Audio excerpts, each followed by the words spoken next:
بسم الله الرحمن الرحيم إن الحمد لله نحمده ونستعينه ونستغفره ونعوذ بالله من شرور أنفسنا ومن سيئات أعمالنا من يهدي الله فلا مضل له ومن يضلله فلا هادي له وأشهد أن لا إله إلا الله وحده لا شريك له وأشهد أن محمدا عبده ورسوله وبعد فإن خير الحديث كتاب الله وخير الهدي هدي محمد صلى الله عليه وسلم وشر الأمور محدثاتها وكل محدثة بدعة وكل بدعة ضلالة وكل ضلالة في النار وقال عز وجل في القرآن المجيد أعوذ بالله من الشيطان الرجيم بسم الله الرحمن الرحيم يا أيها الذين آمنوا اتقوا الله حق تقاته ولا تموتن إلا وأنتم مسلمون وقال يا أيها الناس اتقوا ربكم الذي خلقكم من نفس واحدة وخلق منها زوجها وبث منهما رجالا كثيرا ونساء واتقوا الله الذي تسألون به والأرحام إن الله كان عليكم رقيبا وقال يا أيها الذين آمنوا اتقوا الله وقولوا قولا سديدا يصلح لكم أعمالكم ويغفر لكم ذنوبكم ومن يطع الله ورسوله فقد فاز فوزا عظيما اللهم صل على محمد وعلى آل محمد كما صليت على إبراهيم وعلى آل إبراهيم إنك حميد مجيد اللهم بارك على محمد وعلى آل محمد كما باركت على إبراهيم وعلى آل إبراهيم إنك حميد مجيد رب اشرح لي صدري ويسر لي أمري واحلل عقدة من لساني يفقهوا قولي وقال عز وجل في القرآن المجيد أعوذ بالله من الشيطان الرجيم بسم الله الرحمن الرحيم يا أيها الناس إنا خلقناكم من ذكر وأنثى وجعلناكم شعوبا وقبائل لتعارفوا إن أكرمكم عند الله أتقاكم إن الله عليم خبير أما بعد تمام تعریفیں اس اللہ عز و جل کے لیے لائق و زیبا ہے جو تمام جہانوں کا بنانے والا اور اسے پالنے والا ہے، اور درود و سلام اس کے آخری نبی محمد صلی اللہ علیہ وسلم پر الحمدللہ۔ جیسا کہ آپ تمام کے سامنے اعلان کیا گیا تھا کہ آج انشاءاللہ عزیز میں چند باتیں جو ہے اپنی برادری یا اپنی جو ہے برادری کے اندر شادی یا خاندان کے اندر شادی، اس بات کے تعلق سے چند باتیں شریعت کے روح سے جو ہے رکھنے کی کوشش کروں گا، چونکہ یہ مسئلہ بہت زیادہ سنگین ہوتا جا رہا ہے، دن بدن یہ مسائل بہت زیادہ سامنے آ رہے ہیں کہ شادی کے معاملے میں ہم لوگوں نے یہ طے کر لیا کہ جس خاندان سے ہم ہیں شادی اسی خاندان میں ہوں، اور جو ہے برادری میں شادی جو ہے اس کی اتنی اہمیت ہو چکی ہے کہ اگر کوئی انسان برادری سے باہر، مطلب برادری سمجھتے ہیں، برادری، خاندان، قبیلہ، سمجھ رہا، تو اس میں اگر شادی نہ کرے یا اس سے باہر شادی کر لے تو بہت زیادہ جو ہے تماشے کھڑے ہو جاتے ہیں، اور بہت ساری باتیں بہرحال سننے میں آتی ہے۔ میں سمجھتا ہوں میں جتنی باتیں آپ کو بتاؤں گا اس سے کئی گنا زیادہ باتیں آپ پہلے سے اس تعلق سے برادری میں شادی، اس کی حقیقت، اس تعلق سے سن چکے ہوں گے یا آپ کہیں نہ کہیں محسوس کر رہے ہوں گے۔ خاص طور سے جدید دور کے اندر جب نوجوان بڑے ہوتے ہیں یا نوجوان جو ہوتے ہیں ان کو یہ تمام چیزیں پتہ نہیں ہوتی، اور یہ معاملہ چلتا رہتا ہے۔ پھر کسی نوجوان لڑکے کو کوئی لڑکی پسند آ جاتی ہے، وہ چاہتا ہے کہ اس کے والدین وہ رشتہ اس لڑکی کے پاس بھیج دے، اور جب وہ لڑکی کے پاس رشتہ بھیجنے کی بات آتی ہے تو شاید تب پہلی بار وہ نوجوان سنتا ہے کہ وہ لڑکی ہماری برادری کی، ہمارے خاندان کی، ہماری قبیلے کی، ہمارے سماج کی، ہمارے کمیونٹی کی نہیں ہے، لہٰذا اس سے شادی نہیں ہو سکتی۔ یہی معاملہ تب ہوتا ہے جب کسی لڑکی کو لڑکا پسند آ جاتا ہے اور وہ اپنے والدین سے یہ کہتے ہیں کہ اس کے پاس رشتہ بھیجو، تب اس کو بھی پہلی بار سننے آتا ہے کہ نہیں یہ یہاں شادی آپ کی نہیں ہو سکتی، اس لیے کہ فلاں لڑکا آپ کی برادری، ہمارا سماج اس کا سماج الگ ہے، ہماری برادری اس کی برادری الگ ہے، ہمارا خاندان اس کا خاندان الگ ہے، اور یہ بات پھر جو ہے تب پہلی بار نوجوانوں کو سمجھ میں آتی ہے۔ پھر بہت ساری بار عجیب و غریب مسائل بہرحال اس کی وجہ سے شروع ہو جاتے ہیں۔ پھر نوجوان کبھی کبھار غلط راستہ اختیار کر لیتے جب ان کو اپنے پسند سے نکاح کرنے کی اجازت نہیں ملتی۔ پسند سے مراد یہ نہیں کہ کوئی انسان افیئر کرے پھر شادی کرے، لیکن پسند سے مراد یہ کوئی لڑکی یا لڑکا پسند ہو، پھر وہ اپنے ولی کے پاس جائے یا وہ شخص اس کے ولی کے پاس جائے لڑکا، اور پھر بالکل جو طریقہ شرعی اعتبار سے وہ رشتہ بھیجا جائے اور تمام چیزیں بہرحال ہو، یہ تو کوئی مسئلہ نہیں انشاءاللہ، چونکہ پسند بھی ایک اس میں بنیاد ہے، اس کے بعد رشتہ بھی جو طریقے سے بھیجا جائے۔ لیکن ہمارے پاس دیکھا جاتا ہے کہ برادری کا مسئلہ، خاندان کا مسئلہ، سماج کا مسئلہ، جس کو ہم کہیں گے قبیلوں کا مسئلہ، اتنا زیادہ، اتنا اس حد تک بڑھ چکا ہے کہ جس کی کوئی انتہا نہیں۔ اور اگر بالفرض کوئی ایسا کر بھی لے، بغاوت کر لے، شادی کر لے، تو پھر وہ پورا فتنے کا باعث بن جاتا ہے۔ اس خاندان سے دوسرے خاندان والے مکمل طور سے رشتہ توڑ دیتے ہیں، سمجھ رہے ہیں؟ اس خاندان کی جو لڑکیاں، ان کی شادیاں پھر دوسرے لوگ نہیں ہونے دیتے، بولتے تمہارے گھر کے ایک لڑکے نے فلاں شادی کر لیا، لہٰذا تمہارے بچیوں کو سزا دے کر ہم بتائیں گے کہ یہ کام غلط کیا تھا آئندہ، تاکہ کوئی لڑکا ایسی ہمت نہ کرے۔ اسی طرح اگر کوئی لڑکی شادی کر لے تو پھر یہی ہوتا ہے، بلکہ ہم نے تو یہاں تک سنا کہ اگر ایسا کچھ ہوا یا لڑکے یا لڑکیوں نے شادی کی ان کو قتل تک کر دیا گیا ہے۔ درکی خاندانوں میں قتل و غارت گری ہو گئی، سماجوں میں قتل و غارت گری ہو گئی، یہاں تک کہ میں کہہ رہا ہوں لڑکا اور لڑکی کو قتل کر دیا گیا، مطلب ان کو عزت کے ساتھ قتل کر دیا گیا، آنرری ان کو جو مرڈر کر دیا گیا ان کا۔ یہ تک بہرحال ہم نے دیکھا ہے۔ لیکن یاد رکھیے ہم بات کریں مسلمانوں کے اور اسلام کی، اسلام میں یاد رکھیے خاندان، برادری، سماج، اس کی کوئی حیثیت نہیں ہے۔ سب سے اول چیز ہے تقویٰ، انسان کی پرہیزگاری، انسان کی دینداری، اس کے بعد تمام چیزیں پھر دیکھی بھی جا سکتی ہے۔ لیکن تقویٰ چھوڑ کر، دینداری چھوڑ کر، اسلام پہ وہ لڑکا کتنا بعمل ہے، لڑکی کتنی بعمل ہے، وہ چھوڑ کر تمام چیزوں کو، برادری، خاندان وغیرہ کو دیکھنا، یہ بالکل شرعاً درست اور جائز نہیں ہوں گا، یاد رکھیے۔ اب آئیے برادری، خاندان یا جو قبیلہ وغیرہ ہوتا ہے، جو برادری، خاندان اور قبیلہ پرست لوگ ہوتے ہیں، یاد رکھیے ان کے نزدیک یہ خاندان، برادری وغیرہ یہ کیا ہوتی ہے، اس کا میں ایک مختصر تعارف رکھتا ہوں آپ کے سامنے، انٹروڈکشن، مطلب اس کی تعریف رکھتا ہوں کہ اس کا تعارف کیا ہے، ٹھیک ہے۔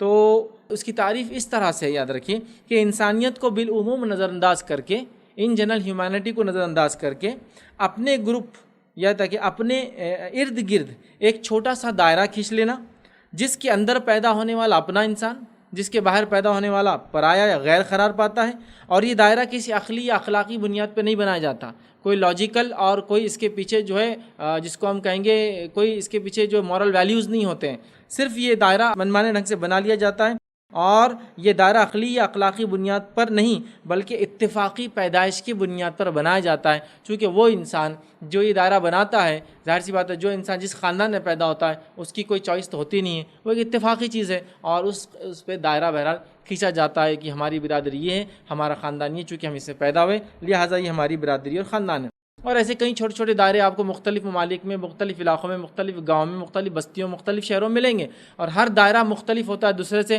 اور وہاں کی کمیونٹیز کنفائن ہوتی ہے اور اپنے آپ کو سمجھتی ہے بس ہمارا یہ ہے اور شادی یہی ہوں گے۔ اور میں اپنے درس کو انشاءاللہ آج لمٹ کروں گا شادی کی حد تک، یاد رکھیے شادی کی حد تک، تو بس پھر وہ شادی بیاہ اسی میں ہوں گی اور تمام چیزیں ظاہر سے، تب شادی اسی میں ہوں گی تو نقلی نسلیں اسی میں پیدا ہوں گی، اور یہی تصور کے ساتھ انسان جو ہے یاد رکھیے عام طور سے جیتے ہیں۔ اب آئیے اسلام میں برادری کا کیا تصور ہے؟ اسلام میں یہ خاندان، برادری ازم جس کو کہوں گا، یہ خاندان نہیں بلکہ خاندان پرستی، برادری پرستی، یاد رکھیے اس کی کیا حقیقت ہے، یاد رکھیے میں آپ کے سامنے رکھتا ہوں، اس کو بہت زیادہ بتانے کی مجھے ضرورت نہیں، یاد رکھیے نبی اکرم صلی اللہ علیہ وسلم کی زندگی کے چند واقعات بھی آپ دیکھ لیں گے، اور جو بھی انسان کسی انسانی سماج پہ نظر رکھتا ہے، ہیومن جس کو کہیں گے سوسائٹی پہ اس کی نظر ہے، وہ سمجھ جائیں گے کہ اسلام میں تو اس کا کوئی مقام بالکل بھی نہیں، یاد رکھیں، اس لیے کہ نبی اکرم صلی اللہ علیہ وسلم کے ایک بہت خاص دوست تھے، نبی اکرم صلی اللہ علیہ وسلم کے خاص ساتھی تھے، جو ہر جگہ آپ کو نظر آئیں گے اللہ کے رسول صلی اللہ علیہ وسلم کے ساتھ، اور وہ ساتھی وہ تھے جو ایک آزاد کردہ غلام تھے جن کا نام بلال بن رباح رضی اللہ عنہ تھا، یاد رکھیے۔ تو اس سے ہی سمجھ میں آتا ہے کہ جس کا ساتھی جو ہے وہ اس قسم کا ہے تو وہ آدمی کوئی نسل کے بنیاد پہ تعصب نہیں کرتا، حالانکہ نبی اکرم صلی اللہ علیہ وسلم اپنی قوم میں سب سے اعلیٰ نسل کے تھے اور خاندان کے تھے، اور اپنے سماج میں سب سے بڑا عہدہ رکھتے تھے، ولی عہد تھے قریش کے، یاد رکھیے، اور اسی کے ساتھ ساتھ ایک نبی تھے، اور اسی کے ساتھ ساتھ جو ہے آپ کے تعلقات تمام لوگوں سے ایسے تھے کہ روایتوں میں آتا ہے کہ لونڈی آتی، ٹھیک ہے، لونڈیوں وغیرہ کو یاد رکھیے، غلاموں کو پردے وغیرہ کے مسائل نہیں ہوتے، یاد رکھیے، تو ایک لونڈی آتی اور اگر اس کو کوئی مسئلہ ہوتا تو نبی اکرم صلی اللہ علیہ وسلم کا ہاتھ پکڑتی اور جہاں چاہے لے کے چلے جاتی اور اپنے مسئلے کو حل کرا لیتی۔ یہ بات وضاحت کرتی ہے کہ نبی اکرم صلی اللہ علیہ وسلم نے اونچ نیچ کا کوئی تقاضا نہیں رکھا، ورنہ غلام تو جانوروں جیسے بیچے اور خریدے جاتے تھے اس سماج میں عربوں کے، اور اس میں ایک لونڈی آتی اور آپ کا ہاتھ پکڑ کے جہاں چاہتی لے جاتی اور اپنے مسئلے کو حل کروا لیتی، اتنی سادگی تھی۔ تو ہیومن نیچر کو جو جانتا ہے، ہیومن سوسائٹی کو جو جانتا ہے، نبی اکرم صلی اللہ علیہ وسلم زندگی کو پڑھیں گا تو وہ سمجھ جائیں گا اسلام میں تو ہے ہی نہیں۔ بہرحال پھر بھی میں سمجھانے کے لیے کچھ باتیں آپ کے سامنے رکھتا ہوں۔ آئیے اسلام میں یہ برادری، خاندان، قبیلہ پرستی کی کیا حقیقت ہے، یاد رکھیے مختصر الفاظ میں آپ کے سامنے رکھتا ہوں۔ اللہ رب العزت سورہ حجرات سورہ نمبر 49 49 اور آیت نمبر 13 میں فرمایا کہا، یا ایھا الناس انا خلقناکم من ذکر و انثی، اے لوگو، یا ایھا الناس انا خلقناکم، ہم نے تمہیں پیدا کیا ایک مرد سے اور ایک عورت سے۔ تو پہلے تو وضاحت دے دی گئی ہماری پیدائش کیسی ہوئی، ایک مرد اور ایک عورت سے ہم لوگ پیدا ہوئے۔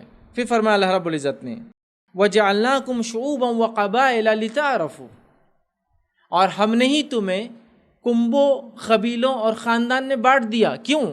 لِتَعَارَفُوا، تاکہ ایک دوسرے کو ہم آئیڈینٹیفائی کر سکیں، پہچان سکے، تاکہ ایک دوسرے کو ڈسکریمنیٹ کرے بول کر نہیں ہے، یہ صرف انٹروڈکشن کے لیے، چونکہ اگر سب لوگ ایک جیسے نام کے ہوتے تو کتنا مشکل ہو جاتی نا، تعارف کے لیے، پہچان کے لیے۔ اور یاد رکھیے اللہ ہی فرما رہا ہے، وَجَعَلْنَاكُمْ، ہم نے بنائے تم میں کیا، شُعُوبًا وَقَبَائِلَ، شعبے، کنبے اور قبیلے۔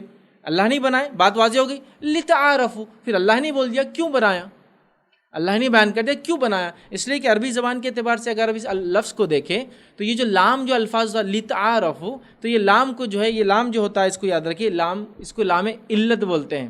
مطلب یہ وہ لام ہوتا ہے جو عربی زبان میں جو اس لفظ کے بعد لگتا ہے کہ جب کوئی چیز بتائی جاتی ہے تو کیوں وہ کیا جا رہا ہے تو یہ لام اٹیچ ہو جاتا ہے. تو اللہ نے بنایا کنبے قبیلے کیوں، لتعارفوا، خود علت بتا دی، وجہ بتا دی، ریزننگ کر دیا اللہ نے. چونکہ بہت سے لوگ جب یہ آیت پڑھی جاتی ہے نا کہ اللہ نے بنایا کنبے قبیلے، تو اللہ نے بنایا لیکن کیوں بنائے؟ فخر کرنے کے لیے نہیں، ڈسکریمنیٹ کرنے کے لیے نہیں، اونچ نیچ کرنے کے لیے نہیں، تکبر کرنے کے لیے نہیں، اعلیٰ ذات اور نچلی ذات کرنے کے لیے نہیں، بڑا خاندان اور چھوٹا خاندان کرنے کے لیے نہیں، اونچی ذات اور نیچی ذات کے لیے نہیں، لتعارفوا، صرف پہچان کے لیے، آئیڈینٹیفیکیشن کے لیے، ایک دوسرے کو جانے کون ہے کیا ہے. پھر اللہ فرماتا اور کہتا ہے اصلی پیمانہ دیا جا رہا ہے. کیا پیمانہ ہے سنیے. اب انسانی سماج میں اگر انسانوں کو ماپا جائیں گا تو کس پیمانے پر؟ لتعارفوا ان اکرمکم عند اللہ اتقاکم، اللہ کے نزدیک سب سے اکرام والا انسان وہ ہے جو اللہ سے سب سے زیادہ تقوی رکھتا ہے. ان اللہ علیم خبیر، بے شک اللہ تعالیٰ علم رکھنے والا اور باخبر ہے. تو یہ آیت نے وضاحت کر دی انسان ہم سب ایک ماں باپ کی اولاد ہیں، لہٰذا یہ اونچ نیچ کا کوئی تقاضا، بڑے اور چھوٹے خاندان کا کوئی تقاضا، فخر اور تکبر کا کوئی معاملہ خاندانی بنیاد پہ اسلام میں نہیں ہے. وہ تقوی کی بنیاد پہ ہے. تقوی دل کی کیفیت ہے، وہ اللہ ہی جانتا کہ اس کا تقوی کتنا ہے اور کیا ہے. اس بات کو اسلام نے وضاحت کر دی، یاد رکھیے. تو تمام لوگ اسلام نے بتا دیا برابر ہے. تو شادی کے نام پر جو خاندان اور برادریوں کا معاملہ چلتا ہے، اسلام میں اس کی کوئی حقیقت یاد رکھیے نہیں یاد رکھیے، بلکہ یہ برادری ازم جس کو میں کہہ رہا ہوں، بت پرستی بن چکا ہے. یہ خاندان قبیلے بتوں کے بدلے مقام لے چکے ہیں. مطلب اتنا ان کا خیال رکھا جا رہا ہے کہ جتنا خیال شریعت کا بھی نہیں رکھا جاتا ہے، بلکہ شریعت کو بالائے طاق رکھ کر، چھوڑ کر، پیچھے ڈال کر ان خاندان اور برادریوں کی بنیاد پر لوگ آج عمل کر رہے ہیں. اور خاص طور سے مسئلہ شادی بیاہ میں ہے، تو اور ہمارا آج کا عنوان بھی شادی بیاہ یاد رکھیے خاص طور سے. اب آئیے، اسلام نے یہ برادری ازم، خاندان پرستی کے بتوں کو اپنے پیروں تلے کب کا رون دیا. نبی اکرم صلی اللہ علیہ وسلم جس سماج میں آئے تھے، یہ سماج one of the most racist سماج تھا. ریسسٹ جس کو بولتے ہیں نا، سب سے زیادہ جس کو کہیں گے نا نسلی بنیاد پر تعصب پرست جو ہے یہ قوم تھی عرب. نسلی بنیاد ہو، فلاں خاندان سے پیدا ہو، فلاں ہے، بہت تعصب تھا ان کے اندر یاد رکھیے. اور اس میں ایک نبی آتے ہیں اور وہ سب کو برابر ہے بتاتے ہیں، ایک پیغام انسانیت کو دے کے جاتے ہیں جو لوگوں کے لیے تعجب خیز تھا. عربوں کے لیے، خود قریش کے لیے تو بہت تعجب خیز تھا، چونکہ قریش تو اپنے آپ کو تمام عربوں پہ سب سے زیادہ افضل سمجھتے تھے. سمجھ رہے بات؟ تو تعجب خیز پیغام تھا اور اسلام نے ان بتوں کو، برادری ازم کے سب ختم کر دیا. یاد رکھیے. آئیے ہم دیکھتے ہیں چند صحابہ کی مثالیں آپ کے سامنے رکھتا ہوں کہ اسلام میں کوئی نسل کا، خاندان کا اونچ نیچ نہیں. یاد رکھیے. مثال لیجئے سلمان فارسی رضی اللہ عنہ کی. سلمان فارسی رضی اللہ عنہ، میں اور آپ تمام جانتے ہیں، ان کا خود نام وضاحت کر رہا ہے کہ یہ کہاں کے رہنے والے تھے. سلمان فارسی رضی اللہ عنہ یاد رکھیے فارس کے رہنے والے تھے، یہ پرشین تھے. یاد رکھیے. سمجھ رہے ہیں؟ نبی اکرم صلی اللہ علیہ وسلم نے ان کے مشورے پر جنگی خندق میں خندق کھودی. یہ نہیں کہا کہ عربوں کے اندر تو یہ طریقہ تھا ہی نہیں خندق کھودنے کا. مطلب جنگ میں جب ریسورسز کم ہوتے تھے تو یہ پرشین لوگ کیا کرتے تھے، اپنے قلعوں کے اطراف میں بڑا گڑھا کھودتے. خندق مطلب گڑھا ہوتا ہے بہت بڑا، اتنا کہ گھوڑے پار نہ کر سکے. تو اس میں آپ ڈیفنس پہ موڈ میں رہتے ہیں، مطلب آپ جو لوگ قلعہ ہے وہ ڈیفنس موڈ میں رہتا ہے اور کوئی اندر نہ آئے بول کے گڑھا کھود دیا جاتا ہے، سیدھا اٹیک نہ ہو. سمجھ رہے دور اپنے سے. نبی اکرم صلی اللہ علیہ وسلم ان کی بات مانی، حالانکہ عربوں میں یہ چلن اور طریقہ نہیں تھا. یہ نہیں کہا کہ سلمان تم تو فارسی ہو، تمہاری بات کیسے لی جائیں گی. عرب کے دوسرے صحابہ نے نہیں کہا کہ ہم تو عربی ہیں اور بہت جنگوں میں تو ایسی مہارت ہے ہماری جس کی کوئی ہمارے خاندان تو پوچھتے نہیں جو جنگوں کے اندر فلاں ہیں. نہیں، سب نے مشورہ مانا. یہ تھے لیکن فارس کے. آئیے دوسری مثال لیجئے. بازان بن جو ہے ساسان رضی اللہ عنہ بلکہ ایک صحابی تھے یاد رکھیے، اور یہ صحابی بھی یاد رکھیے فارسی تھے. نبی اکرم صلی اللہ علیہ وسلم نے اپنی زندگی میں ان کو یمن کا گورنر بنایا، اور اس کے بعد روایت کے اندر آتا ہے کہ ان کے بیٹے جو ہے وہ جو سنا کے ولی عہد تھے، مطلب گورنر تھے، وہ پورے ریجن کے تھے اور یہ خطے کے تھے. یاد رکھیے ان کے بیٹے. اور یہ پرشین ہیں، فارسی لوگ ہیں، یہاں بھی تمیز نہیں کی. اسی طرح واقعہ دیکھتے صہیب رومی رضی اللہ عنہ کا. تو یہ روم کے رہنے والے تھے، لیکن ہم سب جانتے ہیں صہیب رومی رضی اللہ عنہ کا کیا مقام تھا نبی اکرم صلی اللہ علیہ وسلم زمانے میں. اور حضرت عمر کے زمانے میں جب آپ کو شہید کیا گیا، آپ نے بلا کر صہیب رومی کو 3 بار وصیت کی کہ میرے بعد یا میری جگہ تم نماز پڑھاؤ گے. یہ نہیں کہا کہ عرب تو تم سے اچھے جاننے والے ہیں، وہ قدیم لوگ ہیں، تم تو بہرحال فلاں ہو. نہیں، کہا کہ تم جو ہے صہیب جو ہے نماز پڑھاؤ گے. سمجھ رہے بات؟ تو اسلام میں کوئی نسلی نہیں، تم پرشین ہو، ہم عرب ہے، تم عجم ہو، تم ہندوستانی ہو، ہم فلاں کے ہیں، تم فلاں کے، ہم فلاں کے، وہ افریقن ہیں، ہم امریکن، کوئی فرق نہیں، کوئی تمیز نہیں، نسلی رنگت کی بنیاد پر، خاندان کے نام، قبیلوں کے نام پر کوئی اصلیت اس کی یاد رکھی اسلام میں وجود میں نہیں۔ اگر ہوتی تو ان صحابہ کے واقعات میں کچھ تو بھی ہم کو ضرور یہاں جو ہے دیکھنے کو ملتا۔ آئیے آگے بڑھتے ہیں۔ اسی طرح ہم دیکھتے ہیں کہ نبی اکرم صلی اللہ علیہ وسلم نے یاد رکھی تقوی کو اصلی معیار اور بنیاد بنائی، اور اس کی دلیل یاد رکھی وہ واقعہ ہے، مطلب اسلام کے اندر کوئی جو خاندان پرستی نہیں ہے، اس کا واقعہ وہ ہے کہ فتح مکہ ہے۔ فتح مکہ اپنے آپ میں ایک یونیک ایونٹ ہے، یاد رکھی ہیومن ہسٹری کا، آپ چاہے مسلمان ہو، آپ چاہے نان مسلم ہو، اس واقعے کو آپ ضرور پڑھیں، چونکہ بہت سارے لوگوں نے بہت سارے اسٹیٹس، بہت سارے ملک کانکر کیے، بہت سارے سٹیز کو کانکر کیا۔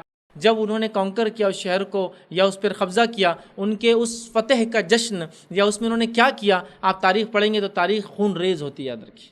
میں آپ کو ایک چھوٹی سی مثال دیتا ہوں کہ تو جنگ جو دین کے بنیاد پہ لڑی جاتی ہے، میں عام جنگوں کی مثال نہیں دیتا ہوں۔ جو ہے نصارہ نے یہ اعلان کیا کہ وہ بیت المقدس، جو ان کا بیت المقدس تھا، قبلہ اول، ہم بھی اس کو مانتے ہیں، فلسطین، یروشلم کے اندر جو القدس نام کا شہر ہے، ہم سب جانتے ہیں بہرحال، اور یہ دنیا کا وہ خطہ یاد رکھے جس کے لیے سب سے زیادہ جنگیں ہوئی اور سب سے زیادہ خون بہا، یاد رکھیے۔ دنیا کا یہ وہ واحد خطہ ہے القدس جس کے لیے دنیا میں سب سے زیادہ جنگی ہوئی، یاد رکھیں، اتنی جنگیں کسی علاقے میں کبھی نہیں۔ تو یہاں جب کروسیڈرز جس کو بولتے ہیں، صلیبی جنگیں ہوئی، اور جب پہلی صلیبی جنگ میں صلیبیوں نے اس کو قبضہ کر لیا، کہ روایتوں کے اندر آتا ہے کہ جو کروسیڈرز کے گھوڑے تھے وہ ان کے ٹخنوں تک یا گھٹنوں تک خون کے اندر چل رہے تھے۔ انہوں نے نہ عیسائی میں تمیز کی، نہ یہودی میں تمیز کی، نہ مسلمان میں تمیز کی، خود اپنے عیسائی بھائیوں کو بھی قتل کر دیا، وہاں جتنے بستے تھے سب کو قتل کر دیا۔ اتنا قتل و غارت گیری کی کہ لاشوں میں جب گھوڑے چل رہے تھے تو جو ان کے قدم کے ٹخنے ہوتا ہے نا، گھوڑے کا جو گھٹنا ہوتا ہے، وہ تک خون میں بھرے ہوئے تھے۔ اس کے ٹھیک تقریباً 90 سال بعد یا 87 سال بعد صلاح الدین ایوبی نے واپس وہ شہر لیا، القدس واپس مسلمانوں کے پاس آیا، لیکن اس کے بعد انہوں نے اس پہ قبضہ کیا۔ قبضہ کرنے کے بعد کھلا اعلان کر دیا، جو نبی اکرم صلی اللہ علیہ وسلم کی سنت تھی، جو جانا چاہے چھوڑ کر اس شہر کو چلے جائے، جو رہنا چاہے شہر میں امن کے ساتھ رہے، جس کی زمین ہے اسی کے پاس رہے، سب کچھ وہ کر دیا۔ اور عیسائیوں کے دو گروہ میں لڑائی تھی کہ بیت المقدس کے اندر، بیت لحم کے اندر جو ایک چرچ ہے جہاں مانا جاتا ہے عیسیٰ علیہ السلام پیدا ہوئے تھے، وہ چرچ کو کون سنبھالے گا؟ صلاح الدین ایوبی نے ایک خاندان کو اس کی چابی دے دی، کہا کہ مسلم خاندان تھا، تم اس کو سنبھالو۔ عیسائیوں سے کہا تم ڈسپیوٹ ختم کرو، ان کے دو بڑے گروہ ہوتے، دونوں لڑ رہے تھے، میں چابی، تو کہا تم ڈسپیوٹ ختم کرو، ایک مسلمان خاندان روز کھولیں گا صبح اور شام میں بند کر دیں گا تمہارے حساب سے۔ اس تاریخ سے لے کر آج تک وہ چرچ جو بیت لحم کا جو سب سے مقدس چرچ ہے عیسائیت کا، ایک مسلمان خاندان ہی اس کو روز صبح کھولتا ہے اور شام میں بند کرتا ہے، آج بھی یاد رکھیے فلسطین کے اندر۔ سمجھ رہے ہیں بات؟ تو نبی اکرم صلی اللہ علیہ وسلم نے بھی قبضہ کیا، اور یہ بھی ایک ظاہر سی بات ہے دین کے بنیاد پہ تمام چیزیں ہوئی۔ ایک انسان کو اس کے بستی سے نکالنے کی کوشش گئی، اسے قتل کرنے کا منصوبہ بنایا گیا، جس کی وجہ سے اس کو اپنی بستی چھوڑنا پڑی۔ اب وہ انسان جو گیا تھا مظلومی کی حیثیت سے، رات کے اندھیرے میں نکل کر ایک آدمی کے ساتھ چھپتے چھپاتے غاروں میں اور پہاڑوں کے پیچھے راستے بدلتے ہوئے کسی طرح سے یثرب مدینہ پہنچ گیا تھا، اب وہ واپس آ رہا ہے 8 سال کے بعد۔ اب اس کی حیثیت وہ نہیں تھی جس حیثیت سے وہ گیا تھا۔ جس حیثیت سے وہ گیا تھا وہ ایک مظلوم انسان تھا، جس حیثیت سے وہ لوٹ رہا ہے وہ ایک کانکرر کی حیثیت سے اب داخل ہو رہا ہے۔ اب نبی اکرم صلی اللہ علیہ وسلم داخل ہوتے ہیں اور سب کو امان اور معافی دے دیتے ہیں۔ ہیومن ہسٹری کے اندر ایسی کوئی مثال نہیں، جبکہ ان کے ساتھیوں کو قتل کیا گیا جو داخل ہو رہے اندر، ان کے والدین کو، ان کے رشتہ داروں کو، ان کے غلاموں کو، ان کے مال و دولت لوٹ لی گئی۔ صہیب رومی جب مکہ چھوڑ کے ہجرت کر کے جانے لگے تو مکی والوں نے کہا صہیب تم یہاں سے کیسے جا سکتے ہو؟ ایسے تم تو یونان سے آئے تھے، جو کچھ کمایا مکے میں کمایا، تو کہا پوری دولت دے دوں گے تو جانے دوں گے؟ مکی والوں کو لگا شاید اس بہانے صہیب رک جائیں گے، بولیں گے نہیں، تو کہا پوری دولت چھوڑ دوں گے ہی تو جانے دیں گے؟ تو کہا یہ تمہاری ہوئی، نکل کے آ گیا، ایک ہی جھٹکے میں سودا کیا، یہ سب تمہارا ہوا، بغیر کچھ لیے کیا آ گیا۔ یہ حال سے نکلے تھے 10,000 صحابہ اس لشکر میں جو مکہ میں پہنچتا ہے، اور مکہ میں پہنچنے کے بعد نبی اکرم صلی اللہ علیہ وسلم پہلی بار اذان دینے کا حکم دیتے ہیں، اور حکم دیتے ہیں کس کو دیتے ہیں؟ 10,000 صحابہ میں ایک سے ایک خاندان ہے، نبی اکرم صلی اللہ علیہ وسلم کے ایک سے قریبی رشتہ دار ہے، کوئی سسر ہے تو کوئی داماد موجود ہے وہاں، اور اس کے علاوہ دیگر خاندان کے رشتہ دار ہے، چچا ہے اور یہ ہے اور وہ ہے، ممے رشتہ دار، پھپھے رشتہ دار، آپ کے اتنے رشتہ دار موجود ہیں۔ تمام کے ہونے کے بعد یہ شرف ایک کالے انسان کو، حبشی غلام کو دیا جاتا ہے، اور بلال سے اللہ کے رسول حکم دیتے ہیں بلال چڑھ جاؤ اور اذان دو۔ اگر یہاں کچھ بھی قومیت، نسلیت، خاندان رنگ کا کوئی مسئلہ ہوتا تو بلال تو نہیں چڑھ سکتے تھے، اتنی بات تو طے تھی. اور کعبے پر چڑھے اور اذان دی. یاد رکھیے اس سے بڑی کوئی مثال میں آپ کو نہیں دے سکتا ہوں کہ اسلام نسل پرستی، خاندان پرستی، قبیلہ پرستی کے سخت خلاف ہے، تھوڑا بہت نہیں، سخت خلاف ہے. یاد رکھیے. تو لہٰذا یہ تمام واقعات اس کی جیتی جاگتی دلیل ہیں. اسی طرح یاد رکھیے اس بات کو، نبی اکرم صلی اللہ علیہ وسلم فرمایا، یہ بزار کی روایت ہے. اسی طرح یہ جو ہے سنن ابو داؤد میں بھی یہ روایت آتی ہے. روایت کے الفاظ سنیے. نبی اکرم صلی اللہ علیہ وسلم نے فرمایا، تم سب آدم کی اولاد ہو اور آدم کو اللہ نے مٹی سے پیدا کیا تھا. ہم سب آدم کی اولاد ہیں اور اللہ تعالیٰ نے ہم کو مٹی سے پیدا کیا ہے. پھر آپ فرماتے پیدا کیے گئے ہو جو قوم اپنے باپ داداؤں پر فخر کرتی ہے. خاندان پرست یہی تو ہے نا، ہم بڑے، ہم نواب، ہم پتہ نہیں کیا شان ہیں، ہم یہ تھے، ہم وہ تھے، ہم تیسمار خان تھے، ہم دھرندر تھے، ہم یہ تھے، ہمارا وہ تھا. یہ جو تم رہ رہے نا سب ہمارے ہی تھا، باپ دادا کی. ہمارے تو گھوڑے کھڑے رہتے تھے یہاں، جا تم آج کل بلڈنگیں بنا رہے ہو، فلاں ہیں. خاندان فخر، جاہ، جلال کو بیان کرنا ٹھیک ہے. خاندان میں کوئی اچھے لوگ تھے، بیان کرنے میں کوئی حرج نہیں، نیک لوگ تھے، اچھے کارنامے انجام دیے، کوئی حرج نہیں. لیکن یہاں فخر جتلانا. نبی اکرم صلی اللہ علیہ وسلم فرمایا، سب آدم کی اولاد ہو اور آدم کو اللہ نے مٹی سے پیدا کیا تھا، اور جو قوم اپنے باپ داداؤں پر فخر کرتی ہے یا تو اس سے باز آ جائے، یا سو اس بات سے باز آ جائے گی، یا اللہ تعالیٰ کے نزدیک یہ گندگی پھیلانے والے کیڑوں سے بھی بدتر ہو جائیں گے. لوگ باز آ جائے اس حرکت سے، یا پھر اللہ کے نزدیک یہ گندگی پھیلانے والے کیڑوں سے بھی بدتر لوگ ہیں. پھر میں سمجھتا ہوں اور زیادہ تفصیل میں جانے کی ضرورت نہیں. اسلام میں کوئی نسل پرستی، کوئی خاندان پرستی، کوئی رنگ پرستی، کوئی زبان پرستی، کوئی علاقہ پرستی کہتے عبادت، یہ بت نہیں ہے کوئی جن کی وجہ سے ہم تفرق کریں، تفریق کریں، ڈیوائیڈیشن کریں، فخر کرے، اپنے آپ کو اونچا دوسرے کو ہلکا اور نیچا سمجھے. اس بات کو ہم کلیئر کر دیا. اسی طرح اللہ رب العزت قرآن میں کیا فرماتا ہے؟ سورہ مومنون کی آیت نمبر 101 میں اللہ نے فرمایا کہا فَإِذَا نُفِخَ فِي الصُّورِ فَلَا أَنْسَابَ بَيْنَهُمْ يَوْمَئِذٍ وَلَا يَتَسَاءَلُونَ. اللہ فرماتا کہتا سنیے فَإِذَا نُفِخَ فِي الصُّورِ، جب سور پھونک دیا جائے گا، ٹھیک ہے، جب سور پھونک دیا جائے گا، اس دن ان کے مابین کوئی نسب نہیں ہوں گا. روز قیامت سب غائب. جس دن سور پھونک دیا جائے گا اب کوئی نسب، چونکہ نسب کی اب ضرورت ہی نہیں نا، اللہ تو سب کو پہچانتا ہے، سب کو جانتا ہے، سب ایک دوسرے کو جانیں گے. ٹھیک ہے، تو اب کوئی نسب نہیں بچے گا سور پھونکنے کے بعد. پھر اللہ فرماتا ہے کہتا ہے نسب نہیں ہوں گے اور نہ ہی وہ ایک دوسرے سے سوال کریں گے. سب اپنے اپنے معاملے میں پریشان ہیں، کوئی سوال وال نہیں، اور کوئی نسب باقی نہیں ہوں گی. تو جو چیز سور پھونکتی ختم ہو جا رہی. اور اللہ کے رسول صلی اللہ علیہ وسلم اس بات کو یوں بھی فرمایا حدیث میں، جس کو جس کے نام اعمال نے پیچھے چھوڑ دیا اس کا نسب اس کو آگے لے کر نہیں جا سکتا. کہ بھائی میں نام اعمال میں کمزور رہا، نہیں میرے خاندان میں تو پیر، ولی، فقیر اور کیا قطب اور ابدال اور نبی اور فلاں فلاں پیدا ہوئے تھے، تو وہ کچھ ہی فائدہ نہیں دیں گے. خود اللہ کے رسول صلی اللہ علیہ وسلم بیان کرتے ہیں وہ پہلی دعوت آپ کی جو آپ نے پہاڑ پہ چڑھ کر کوہ صفا سے دی تھی، اور وہاں دعوت دینے کے بعد یہ کہا تھا کہ اے میری پھوپھی صفیہ، تجھے جو مانگنا ہے اپنے بھتیجے محمد سے دنیا میں مانگ لے، محمد آخرت میں تیرے کام نہیں آئیں گے اگر تو ایمان نہیں لائیں گی. تو دوسرا فرمایا اے میری جو ہے بیٹی فاطمہ، تجھے جو مانگنا اپنے باپ محمد سے دنیا میں مانگ لے، ایمان نہ لاؤں گی تو محمد تیرے کام، تیرا والد بھی تیرے کام نہیں آئیں گا آخرت. سمجھ گیا؟ تو جس کے نام اعمال نے پیچھے چھوڑ دیا اس کا حسب نسب اس کو آگے لے کر نہیں جا سکتا. یہ بات بالکل واضح ہے. خطبہ جو ہے حجۃ الوداع کے جو خطبات نبی اکرم صلی اللہ علیہ وسلم دی، کئی خطبات دیے، ان خطبوں کو بھی آپ پڑھیں گے تو یہ بات بالکل ایک دم جس کو کہیں گے کرسٹل کلیئر، جس کو بولتے ہیں نا ایک دم پاک اور شفاف ہو جائیں گی کہ اسلام میں کوئی خاندان پرستی کا تصور، قوم پرستی کا تصور، ذات پرستی کا تصور، قبیلہ پرستی کا تصور ذرہ برابر بھی نہیں ہے. یاد رکھیے. آئیے نبی اکرم صلی اللہ علیہ وسلم کا وہ خطبہ ہم پڑھتے ہیں جو اللہ کے رسول صلی اللہ علیہ وسلم نے دیا. سلسلۃ الاحادیث الصحیحہ کے اندر یہ روایت ہے. جابر رضی اللہ عنہ فرماتے اور کہتے ہیں رسول اللہ صلی اللہ علیہ وسلم نے ہمیں ایام تشریق کے درمیان یا دن، مطلب سیکنڈ ڈے، فرسٹ ڈے ایام تشریق کا 11 ہوتا ہے، سیکنڈ ڈے 12 ہوتا ہے، 12 ذی الحجہ کو جو ہے تشریق کے درمیان خطبۃ الوداع، یہ آخری خطبہ تھا، وہ کئی خطبوں میں آخر خطبۃ الوداع فرمایا لوگو، خطبہ سنیے، لوگو تمہارا رب ایک ہے اور تمہارا باپ بھی ایک ہے.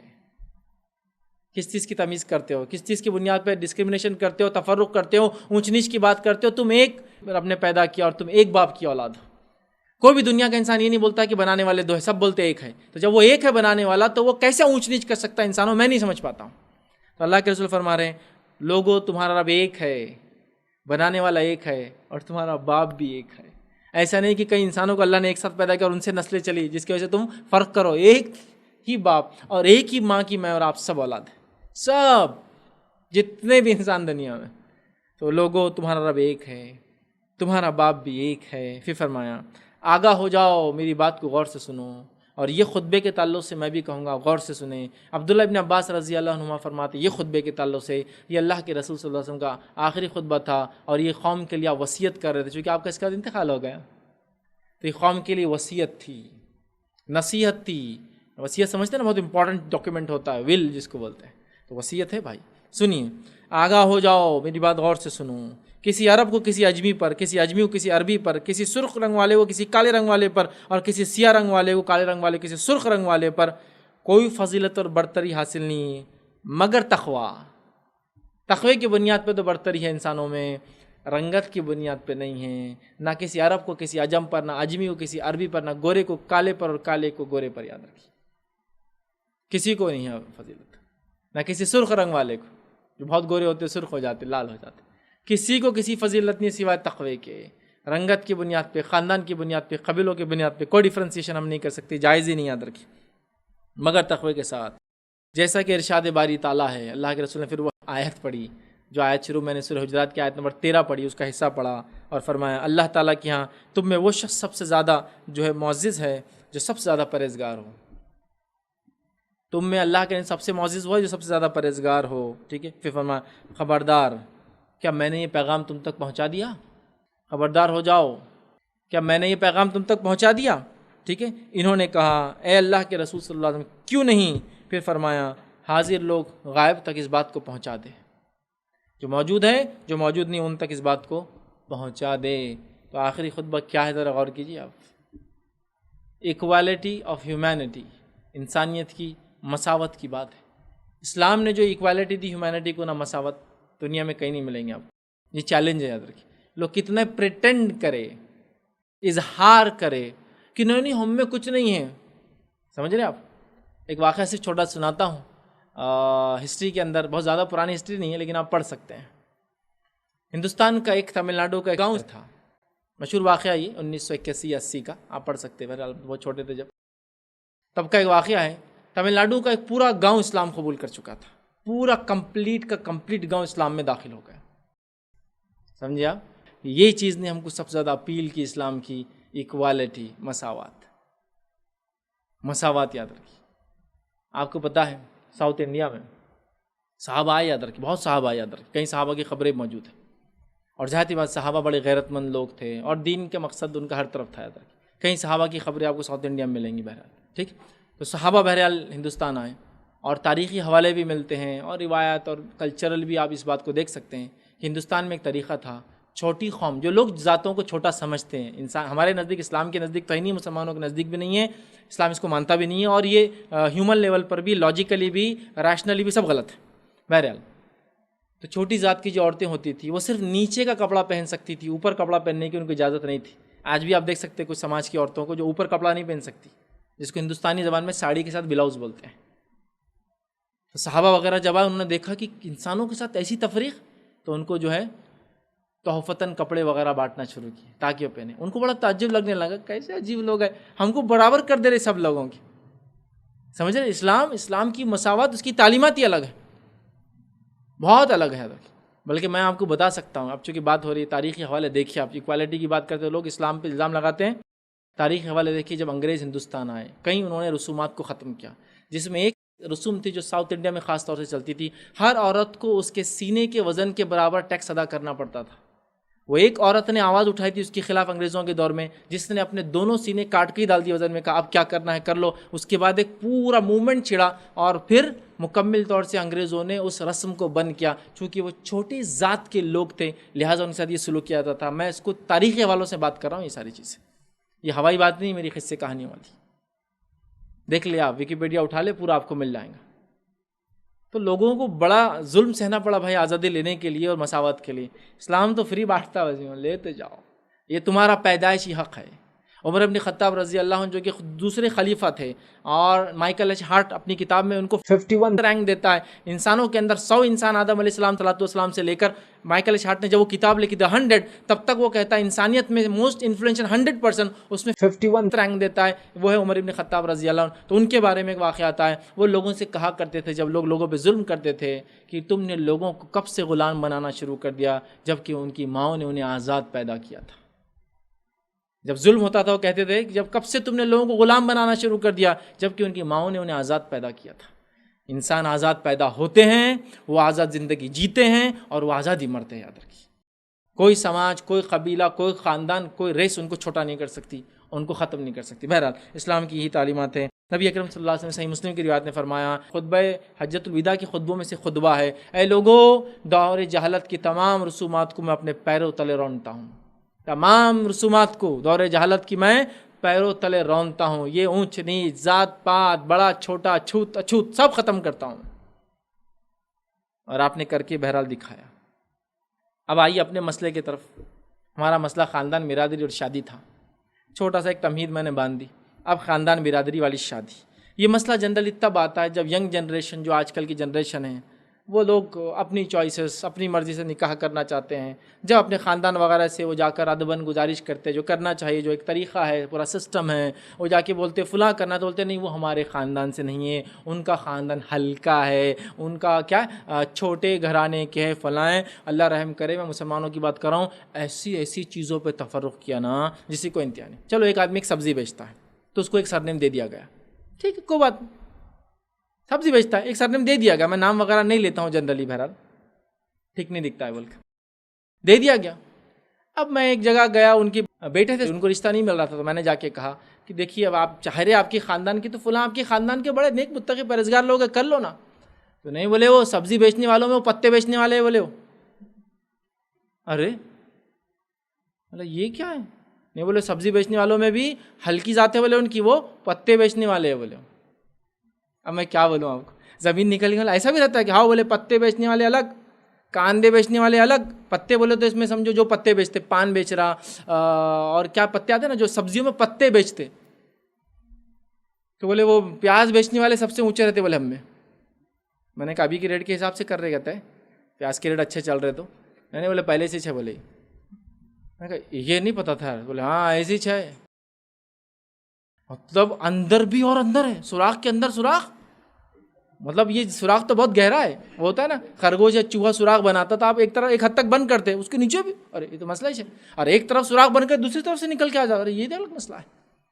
بھائی ہم کو تو ہمارے خاندان کی لڑکی چاہیے۔ بھائی کون سا خاندان ہے آپ کا؟ فلاں خاندان ہے، ہم لوگ جانوروں کا بزنس کرتے ہیں۔ اچھا ٹھیک ہے بھائی آپ کے لیے رشتہ، ارے وہ ہلکے بولے وہ چھوٹے جانوروں کا کرتے، ہم بڑے کا کرتے، ارے باپ رے یہ کیا تماشا ہے، ہم تو بھینسوں کا کرتے، بولے وہ تو بیلوں کا کرتے، ہم ان سے نہیں ہمتا، ارے باپ رے یہ کیا ہے نیا، بولے وہ تو چھوٹوں میں، بولے وہ چھوٹا نہیں چھوٹی کا کرتے، بولے وہ تو چکن کا کرتے، وہ تو بہت ہی ہلکے ہے، بولے میں کہا باپ یہ تو ہول کے اندر ہول ہے، مطلب ریبٹ کا ہول ہوتا ہے نا، وہ سوراخ جو رہتا ہے وہ ختم ہی نہیں ہو رہا ہو جہاں تک جاؤ، تو دائروں میں دائرے، دائروں کے اندر دائروں میں دائرے، اس میں دائروں میں دائرے اور دائرے، اتنے دائرے کہ وہ دائرہ آخر آ کے اس کے گلے کا پھندا بنا ہوا ہے۔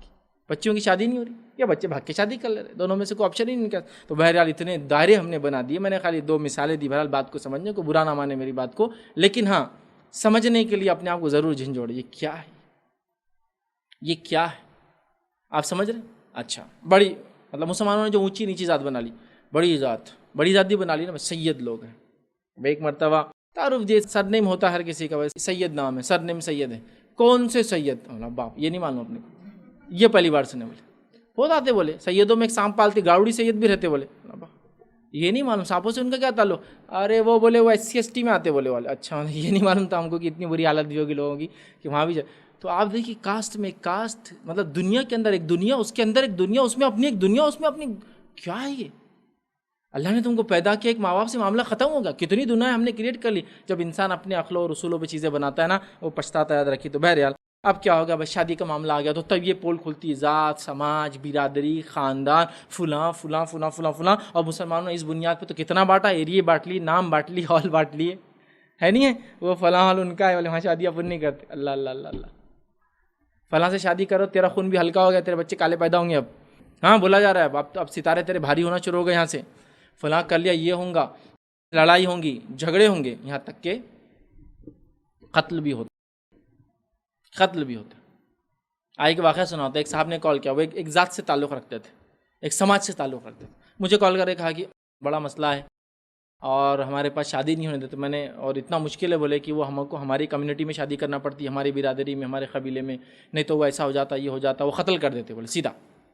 میں نے کہا ہمارے ملک میں تو سنا تھا ہم نے، لیکن آپ کے ملک سے بھی پہلی بار سنا. آپ مسلمان تو کہاں میں بولے مسلمان، مار دیتے ہیں، مار دیتے. تو ایک کام کیجیے نا، آپ تو ماشاء اللہ عمر رسیدہ ہے وغیرہ ہے، لڑکی کا والد راضی تو ہاں بولے وہ خاندان راضی ہے، لڑکی کی شادی کیجیے اور چلے جائیے گلف، جاب کرنا ہے نا، گلف چلے جائیے. تو بولے اگر میں گلف چلا جاؤں گا تو میرے خاندان کے لوگ، میرے خاندان مطلب ان کے قبیلے میں سے ایک نوجوان کو تیار کریں گے جو گلف آئیں گا جاب کرنے کے لیے، یہاں کے میرا قتل کریں گا، جس کو وہاں وعدہ کیا جائیں گا. اگر وہاں پکڑا جائیں گا، سزا مل جائیں گی تو کوئی بات نہیں، بچ کے آ گیا تو ٹھیک ہے، تو مر بھی گیا وہاں تو تیرے خاندان کو ہم پالیں گے. اور وہ نوجوان شرف کے ساتھ آئیں گا اور مجھے آ کے قتل کریں گا، اس کے بعد وہ مارا جائیں گا، اس کے خاندان کو، اس کے دوسرے لوگ، ہمارے قبیلے کے لوگ پالیں گے اور اس کے خاندان کو ایک بڑا مقام ملے گا کہ تو نے ایک غیر خاندان کی لڑکی شادی کرنے والے کو قتل کیا تھا، ایک باغی کو تو نے صاف کر دیا دنیا سے، اور اس کو فخر سے مطلب نسلوں تک یاد کیا جائے گا. میں نہیں کر سکتا ہوں. کیا ہے قتل تک بات ہے بھائی. ہمارے ملک میں ہم نے کچھ واقعات دیکھے اور سنے بھی ہے. بہرحال یہ تو نیوز کی بات ہے، کوئی چھپی ایسی گھٹی مطلب ایک دم خفیہ بات نہیں کہہ رہا ہوں میں، یہ تو ایک دم کھلی بات ہے. نیوز میں ہم نے دیکھا فلاں لوگوں نے، لڑکی نے لڑکے شادی کر لی، خاندان الگ، قتل. حالانکہ دونوں کا مذہب ایک تھا، مذہب الگ نہیں تھا، صرف وہ جو خاندان، لینیج، قبیلہ وہ الگ تھی، بس قتل، سیدھا قتل دونوں کو. دنیا نے دیکھا اور سب نے تھپتھپی دی، واہ دی، اور کا بہت اچھا کیا تاکہ آئندہ کوئی نوجوانی غلطی اب نہیں کرے گا. بہرحال اسلام میں ایسا کوئی رواج نہیں ہے، انسان سب برابر ہے، یاد رکھیے. اور ہم نے جو رشتوں کے یہ جو تعلقات کو، یہ جو ذات، سماج، برادری لا لی، ہم نے بہت نقصان کیا اور بہت نقصان اٹھا رہے ہیں. نبی اکرم صلی اللہ علیہ وسلم حدیث میں فرماتے ہیں لوگ لڑکیوں سے شادی 4 چیزوں کی وجہ سے کرتے ہیں. پہلا فرمایا ولی مالہا، اس کے مال کی وجہ سے. دوسرا فرمایا ولی جمالہا، اس کی خوبصورتی کی وجہ سے. تیسرا فرمایا ولی حسبہا، اس کے خاندان کی وجہ سے. ولی دینہا، اس کی دینداری کی وجہ سے. اے مسلمان نوجوانوں، تمہارے ہاتھ مٹی لگو، تم دینداری کو لازم جانو. تو لوگ 4 چیزوں کی وجہ سے کرتے ہیں، لوگ جس کو لاسٹ کرتے ہیں تم اس کو فرسٹ بناؤ. دینداری کے ساتھ مالداری، خوبصورتی، حسب نسب، ویل ٹھیک ہے. دینداری کے ساتھ خوبصورتی، ویل ٹھیک ہے. دینداری کے ساتھ خاندان، ویل ٹھیک ہے. دینداری کے ساتھ مالداری، سب ٹھیک ہے. دینداری غیب، باقی سب ٹھیک نہیں ہے. یاد رکھیے دینداری کو بیس بنا دیا. اب کوئی لڑکی کالی ہو، گوری ہو، فلاں خاندان کی ہو، فلاں سماج کی ہو، فلاں کمیونٹی کی ہو، فلاں کنٹری کی ہو، اس سے کوئی فرق نہیں پڑتا. کوئی لڑکا کسی سماج کا ہو، کسی خاندان کا ہو، کالا ہو، گورا ہو، غریب ہو، مالدار ہو، کچھ فرق نہیں پڑتا. اسلام کو یاد رکھیں، مسلمانوں کو کچھ فرق پڑنا نہیں چاہیے. لیکن اتنے لوازمات ہم نے اپنے اطراف ڈال دیے جس کی آج کوئی انتہا نہیں، جس کا نقصان ہم سب بھگت رہے. یاد رکھیے بھگت رہے. ایک صاحب نے ایک بار کال کیا، کہا ہمارے سماج کی لڑکیوں کی شادیاں نہیں ہو رہی، ہم سید خاندان سے اور لوگ شادی نہیں کرتے. کیوں؟ تو بولے سید خاندان کی بچی کو تکلیف دے تو بددعا لگ جاتی. مطلب بددعا تو کس کو بھی لگتی بھائی، جانور کو بھی تکلیف دے تو لگ جاتی، لڑکی ہو کسی بھی خاندان کی رہو. نہیں کرتے بولے. تو ان کی شادیاں بیچاروں کی عمریں ہو گئی. اب میں کسی کو قصہ سنا رہا تھا، دیکھو کیسے حالات آ گئے اونچ نیچ کے چکر میں. مطلب اتنے اونچے، بولے تم ہمارے لائق ہی نہیں، چلو جاؤ، شادی نہیں ہو رہی. تو بولے یہ خالی ایک طرف کی بات ہے. بولے میں ایسے خاندان بتاتا ہوں جہاں رشتہ بھیجا بھی گیا، انہوں نے اپنی بچیوں کی کنواریاں مر گئی، وہ شادی نہیں کی. بولے نہیں، سید آئے تو سید ہی ہونا. کنواریاں مر گئی، وہ زندگی کنوارے پن میں گزر گئی. اپنی طبعی موت کوئی 60 اور 70 سال میں مرا، لیکن شادی کسی کی نہیں ہوئی. کیوں؟ تو بولے وہ ہمارے لائق نہیں ہے. تو ایک کیس تو یہ کہ کوئی اپنا رہا نہیں، دوسرا کیس تو یہ کہ وہ خود اپنانا نہیں چاہتے. یہ سماج، یہ خاندان، اس کے فخر، اس کی اونچ اور نیچ، اونچ نیچ کی وجہ سے پرابلم ہے نا. یہ سب ہلکا اور بھاری اور یہ اور وہ شناخت کرنا، آئیڈینٹیفائی کرنا اپنے آپ کو کسی سرنیم سے، کوئی غلط بات، لیکن اس سے تمیز کرنا یہ سب سے بڑا مسئلہ ہے. یاد رکھیے جو ہم نے بنا دیا. تمیز دینداری کی بنیاد پہ ہوں گی. یاد رکھیے بھائی، غیر برادری میں شادی کا اسلامی نظریہ کیا ہے، اسلامی نقطہ نظر دیکھ لیتے اور کچھ شادیاں بھی دیکھ لیتے ساتھ میں، تاکہ بات کلیئر ہو جائے، پورا کانسیپٹ کلیئر ہو جائے. غیر برادری میں شادی اور اسلام کیا کہتا ہے اس بارے میں. آئیے، عرب معاشرے میں غلام منڈیوں میں بکتے تھے. بات کلیئر ہے میری ایک دم. غلام منڈیوں میں بکتے تھے جیسے جانور بکتے ہیں. یہ تھا عرب کا سماج. نبی اکرم صلی اللہ علیہ وسلم جس سماج میں پیدا ہوئے، مکے کا سماج اور اطراف کا سماج یہ تھا. غلام منڈیوں میں بکتے تھے جیسا جانور بکتے ہیں، سودے ہوتے تھے، سودی بازیاں کی جاتی تھی، اور جانوروں سے بدترین سلوک ان سے ہوتا تھا. میں آپ کو کیا بتاؤں، ابھی ہم اس کہانی میں نہیں جا رہے کہ غلاموں کے ساتھ کیا ہوا. تو بہرحال وہ منڈیوں میں بیچے جاتے، فروخت کیے جاتے. انسان تو ہوتے لیکن انسانوں میں سب سے حقیر انسان مانے جاتے، نیچلے، اوچھے، گندے، کہ وہ اگر نزدیک آ جائے وہ چھو لے تو بھی پرابلم تھا ان کے ہائی کاسٹ والوں کو. ان کے اندر، عربوں کے اندر جو اونچی ذات اپنے آپ کو کہتے تھے، اونچا خاندان، اونچا سماج، وہ کیسے ہوتا مجھے نہیں معلوم. میں تو یہ سمجھتا اخلاق سے، اچھی عادت سے، اچھی چیزوں سے، اچھے کرموں سے انسان اونچا، لیکن کچھ لوگوں کے پاس صرف پیدا ہو گئے تو اونچے ہو جاتے ہو. بہرحال اسلام میں نہیں ہے، لیکن یہ چونکہ میں مسلمانوں سے خطاب کر رہا ہوں، کوئی دوسرا آدمی اس کو سنے تو اس کو جو ہے جس کو کہیں گے ریشنلی اس کو سمجھے اس بات کو. بہرحال ہم لوگ نہیں مانتے ان تمام چیزوں کو، ٹھیک. تو بہرحال وہاں یہ سماج تھا، وہاں اونچ نیچ کا یہ تقاضا تھا. اب عرب اور غیر عرب کئی مسئلہ تھا. عرب اور غلام، یہ تو کتنا بڑا مسئلہ ہے. عرب اور غیر عرب میں وہ تمیز اتنی کر لیتے، اس کی کوئی انتہا نہیں. عرب اور غلام، غلام تو جانور سے بدتر چیز ہے. انسانوں میں سب سے حقیر انسان ہے، جو سب سے کمتر، سب سے اونچا، سب سے نچلا ہوتا تھا. آئیے واقعہ سنیے. نبی اکرم صلی اللہ علیہ وسلم کی پھوپھی ذات بہن کا نکاح ہو رہا ہے. مطلب وہ لڑکی بڑی ہو گئی، اس نکاح کے لائق ہو گئی، ٹھیک ہے. نبی اکرم صلی اللہ علیہ وسلم کی جو ہے پھوپھی تھی امیمہ بنت عبد المطلب، یاد رکھیے. ان کی جو ہے اللہ کے رسول کی جو ہے یہ پھوپھی ہے رشتے میں. ان کی بیٹی ہے زینب بنت جہش رضی اللہ عنہا، جو بعد میں امہات المومنین بنی. ایک لمبا بہرحال واقعہ ہے، لیکن ابھی بہرحال یہ کنواری تھی. رشتے ڈھونڈنے جا رہے کہ بھائی کس سے نکاح کیا جائے. نبی اکرم صلی اللہ علیہ وسلم آفر رکھتے ہیں کہ اس کا نکاح جو ہے زید بن حارثہ سے کر دیا جائے. زید بن حارثہ ایک غلام ہے، یاد رکھیے. زید بن حارثہ ایک غلام ہے. عرب غلاموں کو جانور سے بدتر سمجھتے ہیں، انسانوں کی سب سے حقیر نسل القسم سمجھتے ہیں. اللہ کے رسول زید کا رشتہ بھیجتے ہیں زینب کو، جو کہ ایک آزاد عورت ہے. یہ آزاد کردہ غلام ہے، لیکن زینب تو آزاد پیدا ہوئی، مالدار ہے، حسب نسب میں جو ہے نبی کی خاندان سے پھر کیا ہے نا. اللہ کے رسول صلی اللہ علیہ وسلم خود فرمایا اپنے خاندان کے تعلق سے کہ میرے خاندان میں آدم سے لے کر مجھ تک کسی نے زنا نہیں کیا. یہ اتنا پاکیزہ خاندان ہے ہر اعتبار سے، ٹھیک ہے. تو نبی کی خاندان سے پھوپھی ذات بہن ہے سگی آپ کی، کس کو رشتہ بھیج رہے ہیں؟ دیکھیے لوگ بولنے کو بہت بولتے ہیں، پریکٹیکل لائف میں ٹھینگا پھیل جاتے ہیں. اللہ کے رسول بھیج رہے ہیں غلام کا رشتہ اپنی پھوپھی ذات بہن کو، رشتہ طے ہو جاتا ہے اور شادی ہو جاتی. بتاؤ دنیا کے لوگ بڑے قصے کہانیاں سناتے. ایک مثال دو ایسی کہ ہم پوری انسانیت کو برابر مانتے ہیں، لیکن بیٹی تو اپنے خاندان میں ہی دیں گے. یہاں تو ہو گئے فیل تم. اللہ کے رسول نے نکاح کروایا، یاد رکھیے. آئیے دوسری مثال لیجیے. زید بن حارثہ رضی اللہ عنہ کے بیٹے اسامہ بن زید رضی اللہ عنہ، یہ بھی ظاہر سی بات ہے ایک غلام ہے اور غلام کے بیٹے ہیں، ٹھیک ہے. ان کا نکاح نبی اکرم صلی اللہ علیہ وسلم نے ایک قریشی عورت سے کیا. زینب بنت جہش بھی قریشی عورت ہے. قریش میں عام نہیں ہے، عربوں میں سب سے اونچا جو اپنے آپ کو سمجھتے قریش تھے، وہ بھی قریشیہ تھی. ایک دوسری قریشی عورت سے نکاح کیا جن کا نام فاطمہ بنت قیس رضی اللہ عنہ تھا. آپ دیکھیے ایک افریقن غلام کی شادی ہوتی ہے ایک قریشی عورت سے. یہ تو محال تھا کہ کبھی انسانیت سوچے اس طرح سے. اللہ کے رسول نے یہ تبدیلی لائی. اب کون سی کاسٹ، کون سا قبیلہ، کون سی ذات، کون سی برادری تھی یہاں جس نے دونوں کو ایکول کر دیا؟ بتائیے.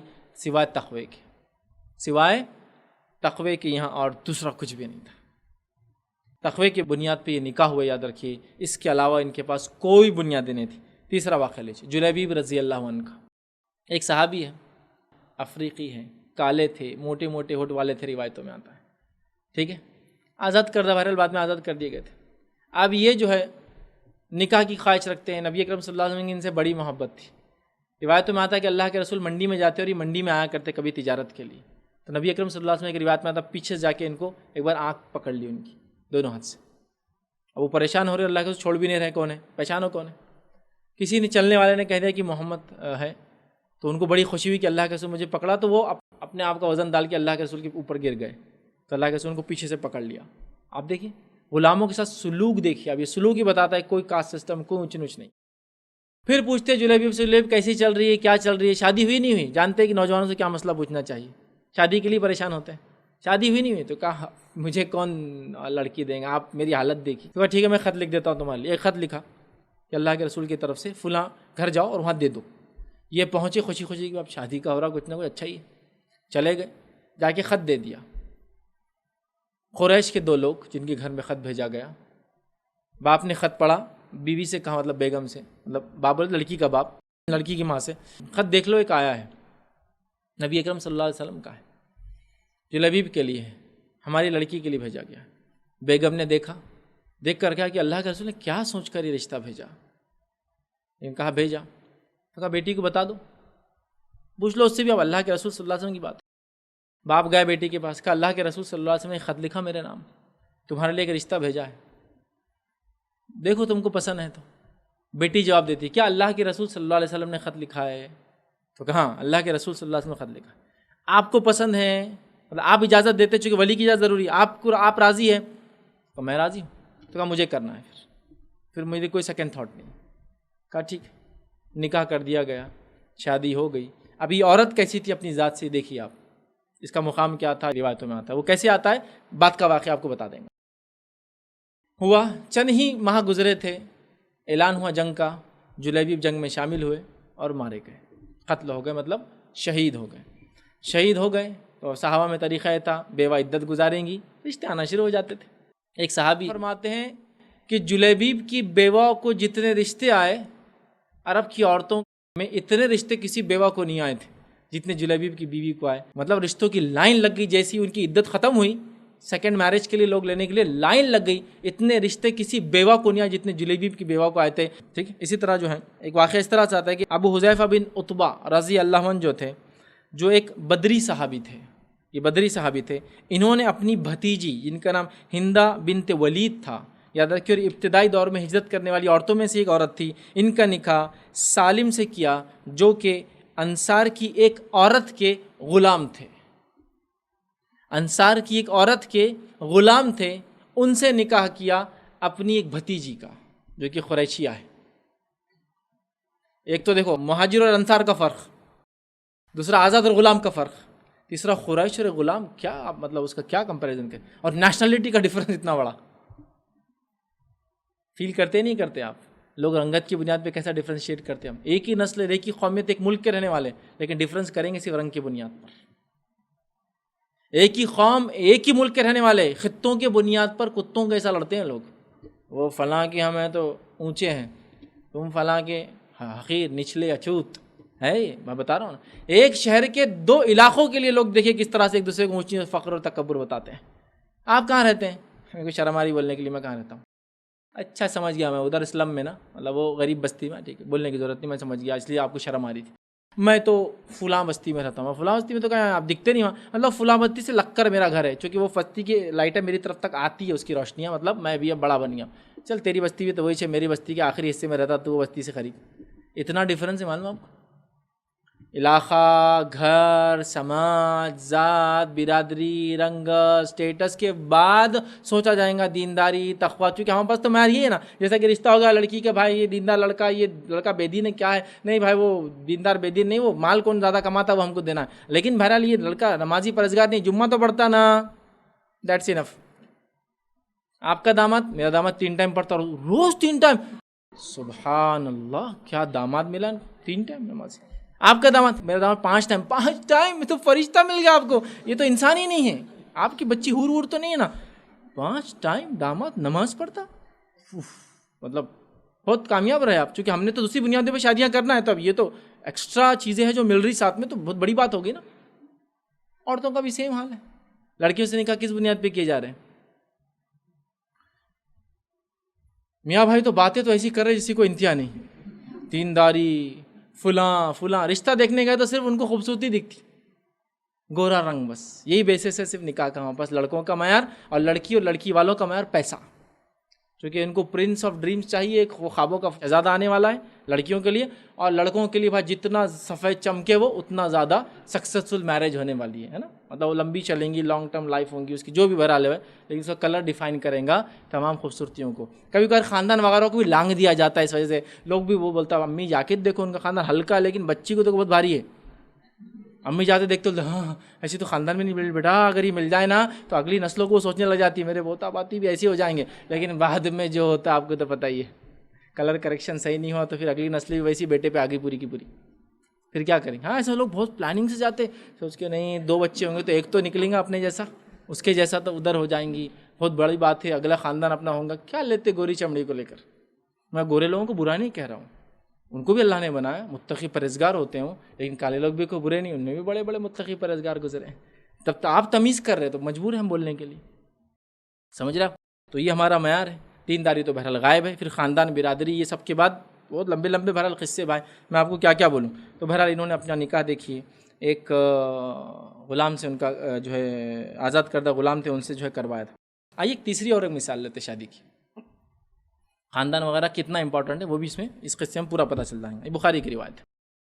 سہل بن سعد رضی اللہ عنہ فرماتے ہیں کہ نبی اکرم صلی اللہ علیہ وسلم کی مجلس میں ایک عورت آئی، اور عورت ہے کہا اللہ کے رسول صلی اللہ علیہ وسلم آپ مجھے اپنے نکاح میں لے لیجیے. روایت میں آتا ہے نبی اکرم صلی اللہ علیہ وسلم نے اس کو دیکھا اور پھر چہرہ پھیر لیا. کہا میں ضرورت محسوس نہیں کرتا ہوں. وہ عورت آئی مجلس میں، فرماتے بازو بیٹھ گئی نیچے. ایک شخص اٹھا ہم میں سے، ایک نوجوان اٹھا اور کہا اللہ کے رسول آپ کو ضرورت محسوس نہیں ہے تو میری شادی کر دیجیے اس سے. یہ کیا ہو رہی معلوم آپ کو؟ شادی. ہمارے پاس شادی بولے تو رشتہ ڈھونڈنے کو 10 سال لگتے. نوجوان ہو گیا لڑکا 20 سال کا، بول رہا میری شادی کرو، تو ابا اس کو ایک لالی پاپ دیتے، بولتے ہاں بیٹا میں اب شادی کروں گا.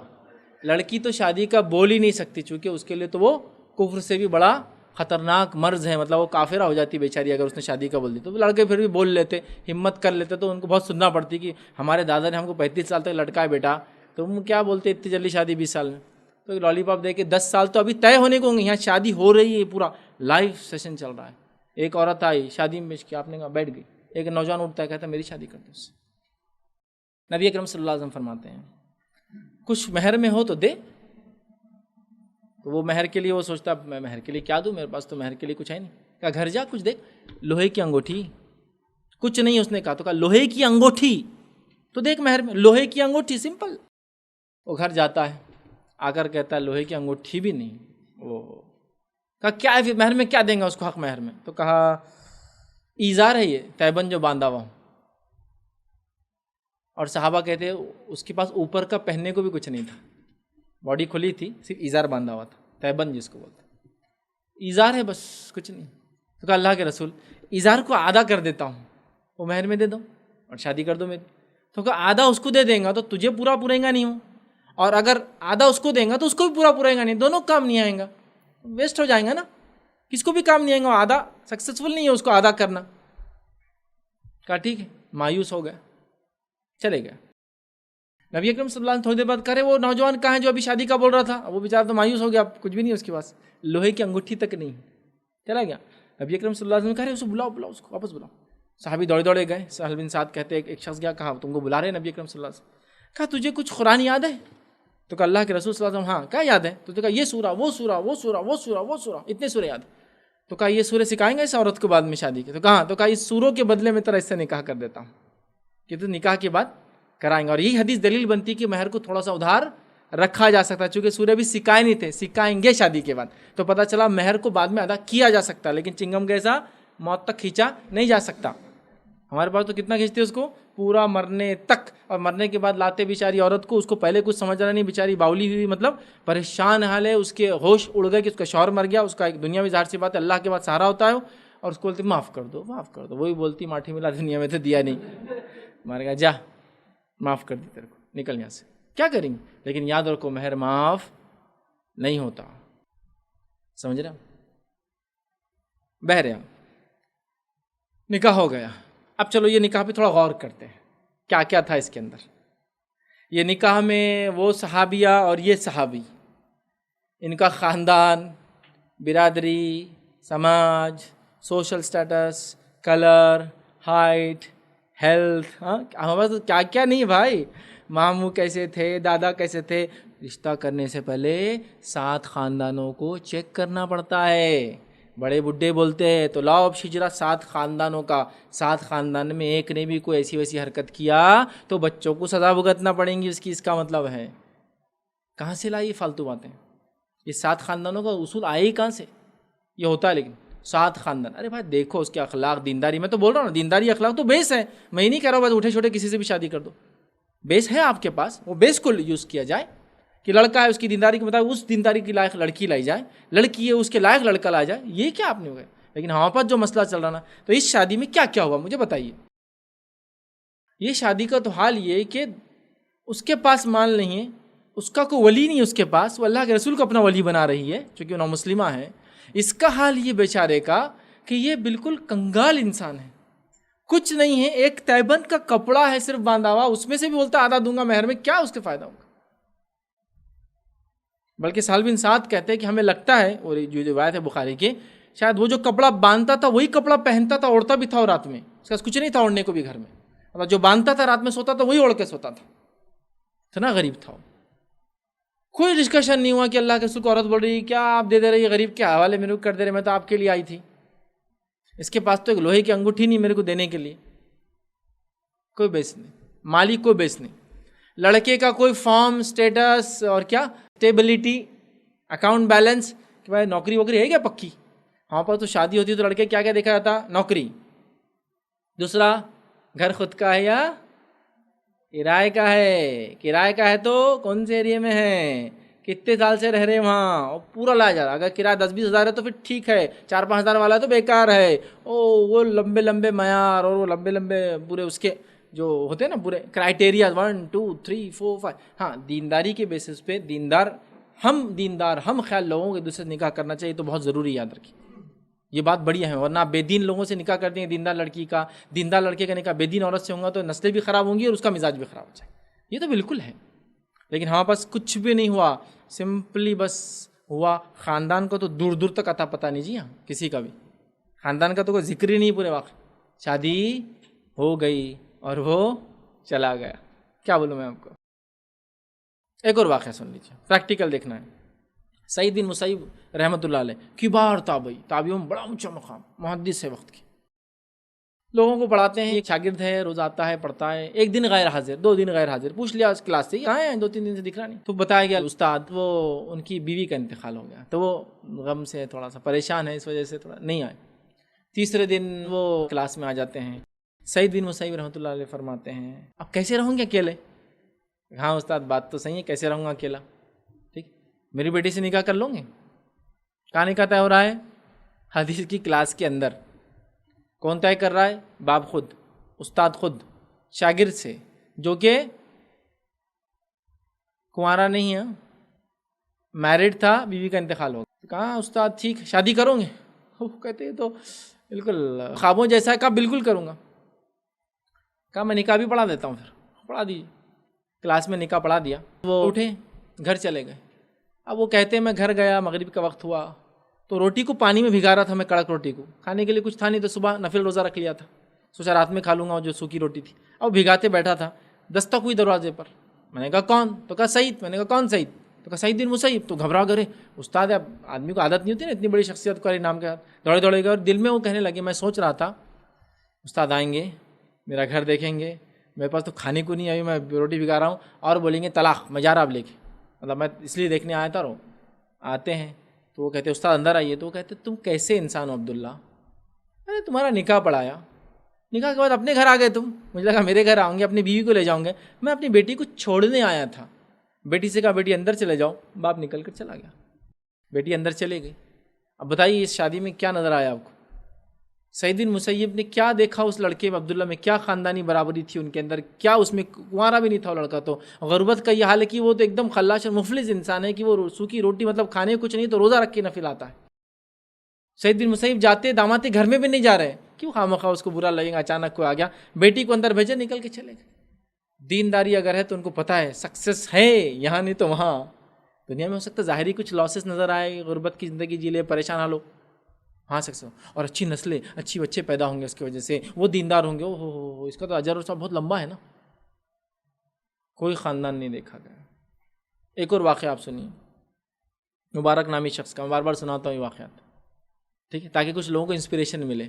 تھوڑی دیر تو ملتا ہے لیکن بعد میں اثر ٹکتا نہیں اس کا زیادہ دیر، چونکہ خاندان، باپ ماں، یہ جہاں میں کسی کے خلاف بغاوت کرنے کو نہیں کہہ رہا ہوں، میں کہہ رہا ہوں سب اپنی اصلاح کریں. ٹھیک. مبارک نامی شخص کا. مبارک ایک شخص ہے جو ایک واچ مین کی نوکری کرتے ہیں ایک کھیت کے اندر، جو کہ انار کا ایک کھیت ہے، مشہور واقعہ، اور وہ دیکھ بھال کرتے ہیں. اب وہ کھیت کا جو مالک ہوتا ہے، باغ کا مالک، اس کا دوست آتا ہے. وہ کہتا ہے مبارک ذرا جلدی سے اچھے انار لاؤ، میرے دوست آئے. مبارک دوڑے دوڑے جاتے انار لاتے، کھٹے اور کڑوے انار.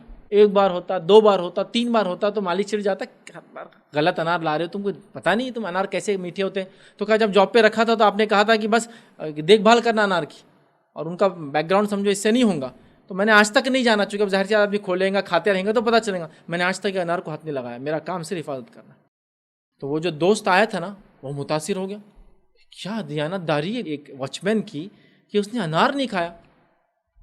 فوراً گھر پہنچے، بیوی کے پاس گئے، کہا آج ایک لڑکا ملا مجھے. کیا لڑکا تھا وہ، ایماندار دیانت دار، میرے دوست کے پاس واچ مین ہے. تو کہا کیا تھا؟ بہت امانت دار. تو کہا کیا پھر لڑکی کا رشتہ کر کے آ گیا اپنے اس سے؟ تو کہا نہیں، میں تم سے مشورہ لینے آؤں کیا کرنا ہے. بیوی سے مشورہ لیا، بیٹی سے مشورہ لیا، فوراً گئے اور مبارک سے ملاقات کی. کہا کیا تم نکاح کرنا چاہو گے؟ تو کہا میں تو نکاح کرنا چاہوں گا، میں تو غریب انسان ہے، واچ مین ہی کرتا ہوں یہاں، کون کرے گا؟ تو کہا میری بیٹی سے کر لو نکاح. کہا بالکل، اگر آپ دے رہے ہیں یہ پیشکش تو میں قبول کرنے کے لیے ریڈی ہوں. نکاح کر دیا دینی بنیاد پہ. مبارک کون ہے سمجھ گئے؟ 2 دوست ایک اسٹیٹس کے لوگ ہوتے جنرلی. وہاں ایک واچ مین، کھیت سنبھالنے والا، اس سے نکاح کرتے سے اس کے دیانت داری کے بیسس پر تو نکاح ہو جاتا ہے. بابرکت نکاح رہتے ہیں ایسے جو دینداری کی بنیاد پہ ہوتے ہیں. اللہ تعالیٰ نے ان کو ایک اولاد نصیب کی جس کا نام انہوں نے عبداللہ رکھا، اور دنیا اس کو کیا نام سے پہچانتی ہے؟ عبداللہ بن مبارک رحمۃ اللہ علیہ، جو کہ کبار محدثین بلکہ حدیث کی کئی فقہ اور اصول ایسے ہیں جو انہوں نے ہی دیے کہ یہ ہوں گا، راوی کے تعلق سے فلاں ہوں گا. اور امام بخاری نے کئی اصول ان سے اڈاپٹ کی، ان سے لیے کہ عبداللہ بن مبارک کا خالص مسئلے میں یہ آتا ہے، وہ یہ کہتے ہیں، ان کا راویوں کے تعلق سے فلاں ہے. بہت کی مطلب اصول حدیث کی کوئی کتاب عبداللہ بن مبارک کے نام سے خالی نہیں رہ سکتی ہے، کیونکہ نکاح کے بیسس دیکھیے کیسے تھے. اب یہاں عبداللہ کا وہ جو مبارک کا خاندان کیا تھا، ایک واچ مین کے بارے میں کیا آپ جانیں گے اس سے زیادہ؟ کوئی بیس نہیں تھا، یاد رکھیے، خاندانی نہیں تھا، جہاں جلال نہیں تھا، پیسہ نہیں تھا. کبھی پیسے کو بھی لوگ دیکھ کے بولتے کر دو یار جان تو خاندان دیکھا ہے، کچھ نہیں تھا یہاں. یہی اصل دینداری، یاد رکھیے، یہی اصل مسئلہ یاد رکھیے. اسی چیز کو ہم کو سمجھنا ہے اور ہم سمجھ نہیں پا رہے. خاندان پتہ نہیں وہ خاندان کہاں تک آ گیا، یاد رکھیے اس حد تک آ گیا کہ اسلامی تمام معیار ختم ہو گئے اور وہ جو خاندانی معیار وہ باقی رہ گیا تھا. کہ تو یہاں ان تمام واقعات میں ایک کا بھی خاندان نہیں پوچھا گیا، ایک بھی کہاں رہتا نہیں پوچھا گیا، ایک کی مالی حیثیت نہیں دیکھی. کیا دیکھا گیا معلوم آپ کو؟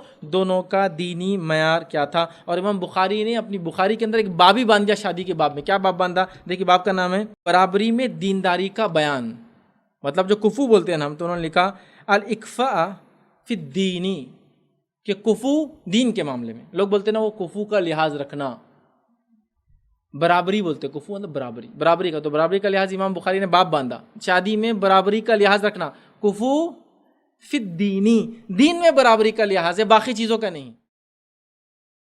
ہمارے پاس دین میں نہیں ہے وہ خاندان، وہ پتہ نہیں کیا کیا، مالداری، کلر، یہ وہ کہاں رہتے، یہ وہ ساتھ پوچھتے اور پتہ نہیں کیا کیا، یہ ساری چیزیں، یہ سب نہیں.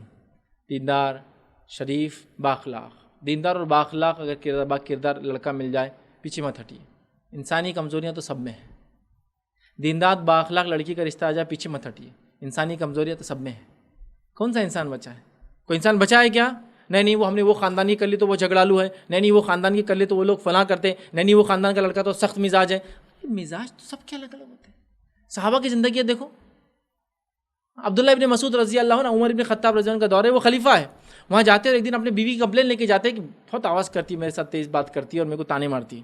چلے گئے کمپلین کرنے، گئے، دوپہر کا وقت تھا، عمر ابن خطاب رضی اللہ عنہ کے دروازے پہ گئے، کھٹکا دیا اور واپس چلے گئے. عمر ابن خطاب بعد میں کہا عبداللہ تم میرے گھر آئے تھے، کیوں آئے تھے؟ اور واپس چلے گئے، ملے بھی نہیں. کہ امیر المومنین آیا تھا کمپلین کرنے کے لیے اپنی بیوی کی. جب گھر کے پاس آیا تو آپ کی بیوی آپ کو کھری کھوٹی سنا رہی تھی، سنا اور نکل کے چلا گیا.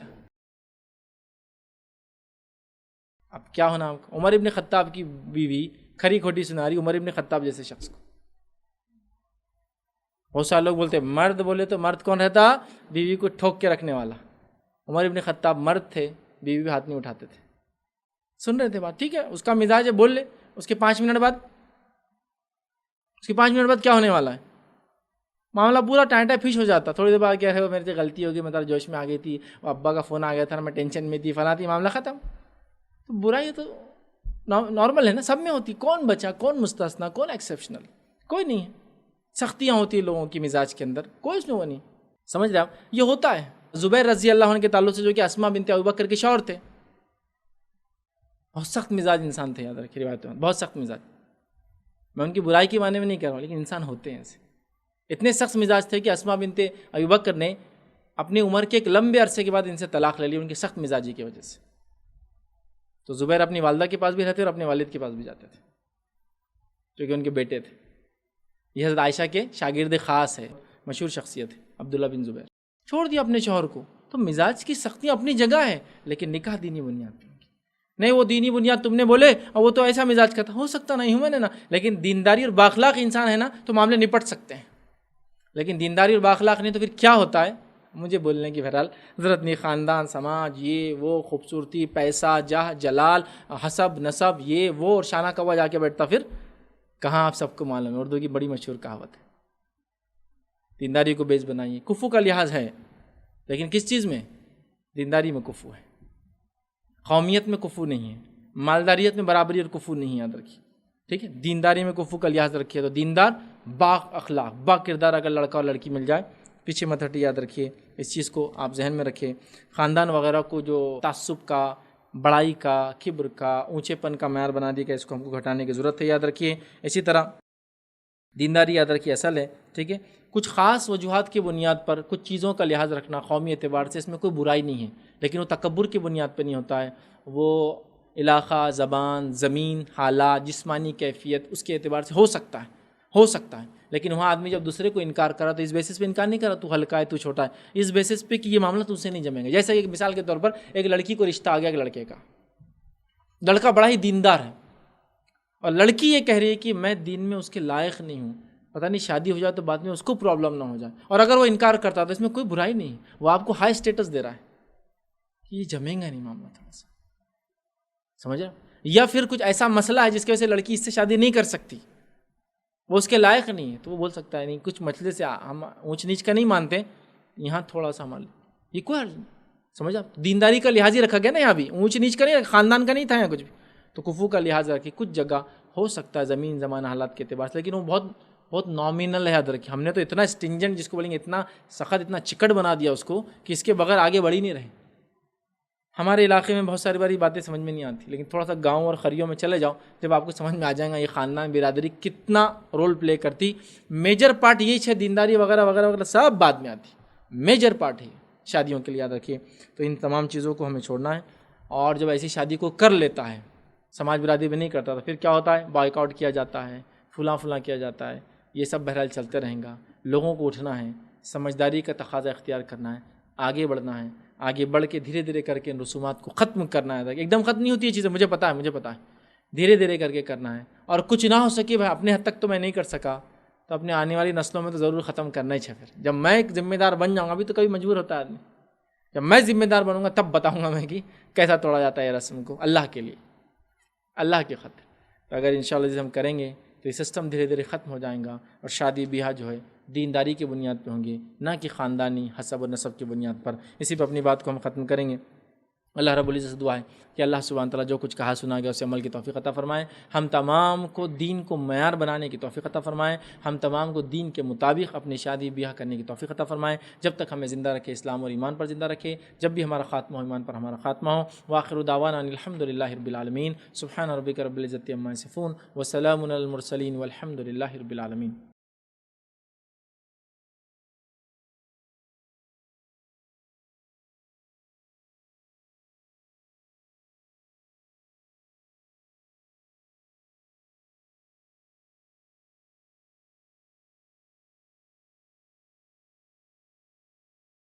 بسم اللہ الرحمن الرحیم.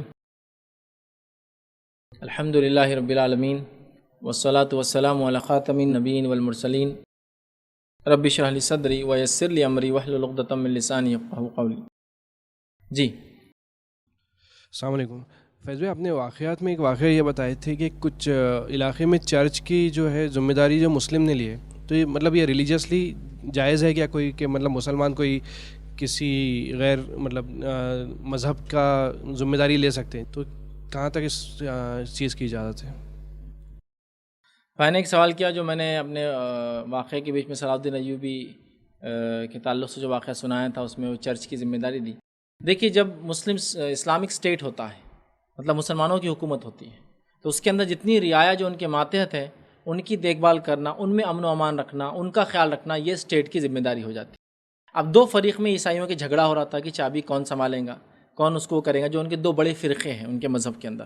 لہٰذا یہ وقت کے حاکم کی ذمہ داری تھی کہ وہ امن قائم رکھنے کے لیے ان میں ایک فیصلہ دے۔ تو یہ ایک تعزیراتی حکم تھا جو صرف ان کے چرچ کو کھولنے اور بند کرنے کی ذمہ داری تھی، ریلیجس ڈیوٹیز نبھانے کی نہیں تھی وہ۔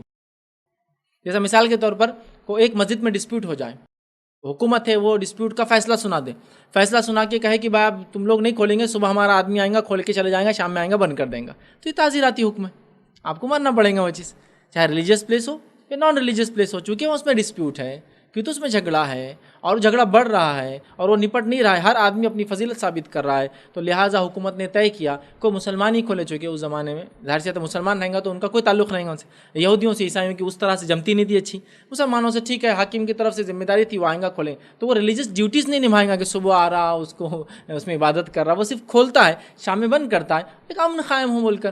اب وہ ایک سسٹم چلا تھا، اب وہ سینچریز سے آج بھی چل رہا ہے، تو چل رہا ہے، وہاں کی لوکل گورنمنٹ آج بھی اس کو چلا رہی ہے، تو چلا رہی ہے، تو کھولنے اور بند کرنے کی حد تک انشاءاللہ اس کو حرج نہیں۔ شیخ اگر کوئی لڑکی والے یا لڑکی خود یا کوئی لڑکا دین کا ہے لیکن مزاجن بہت تیز ہے، جھگڑالو ہے اور وہ اس چیز کے لیے مشہور ہے، تو کیا ایسے گھر میں رشتہ کرنا صحیح ہوگا؟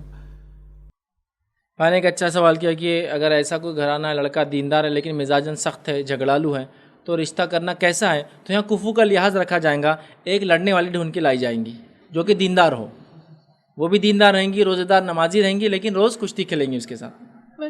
یہی تو ہے کفو کا لحاظ، یہی تو ہے پھر کفو کا لحاظ۔ ایک لڑکا ہے مزاجن سخت ہے، تو کئی لڑکیاں ہوتی ہیں جو مزاجن سخت ہوتی ہیں، سمجھ آپ؟ تو ویسی لڑکی سے بول دیا جائے کہ لڑکا مزاج سخت ہے، سب کو معلوم ہے، آپ کی لڑکی اگر برداشت کر سکتی تو ٹھیک ہے، اور دونوں ایک دوسرے کے لیے پنچ بیگ روز بنیں گے، سمجھو یہ اس کو ہٹ کر رہا وہ اس کو ہٹ کر رہا، تو بہرحال یہ ٹھیک ہے۔ تو اس لیے میں نے کہا دیندار اور بااخلاق لڑکا، دیندار اور با کردار اور بااخلاق لڑکی، یہ کہا نا بار بار، اسی لیے کہا، لیکن اس کے اخلاق میں پرابلم ہے، دین میں پرابلم نہیں ہے، لیکن اخلاق کا بڑا گہرا تعلق دین سے بھی ہے، لیکن غصے کا تعلق تھوڑی شخصیت سے ہوتا ہے، جو کبھی کبھار انکانشیسلی آدمی میں آ جاتا ہے، تو اس معاملے میں یا تو بتا دیا جائے کہ تھوڑا غصیلا ہے، تو کیسا ہوگا جم جائیں گے کہ بچی کو، یا پھر ویسی لڑکیاں بھی ہوتی ہیں تھوڑی غصیلی ہوتی ہے، تو مینج بہرحال اس معاملے میں ہو سکتا ہے انشاءاللہ۔ السلام علیکم شیخ، ہمارا سوال تھا اگر کوئی انسان کسی انسان سے نکاح کرنا چاہتا ہے جو دوسری برادری کے دیندار کی بنیاد پہ، تو اکثر اس کے گھر والے ناراض ہوتے ہیں، خاندان والے ناراض ہوتے ہیں، اور یہ حدیث کہتے ہیں کہ نبی نے بولا آپس میں کرو بہتر ہے، تو ایسے معاملے میں کیا کیا جائے؟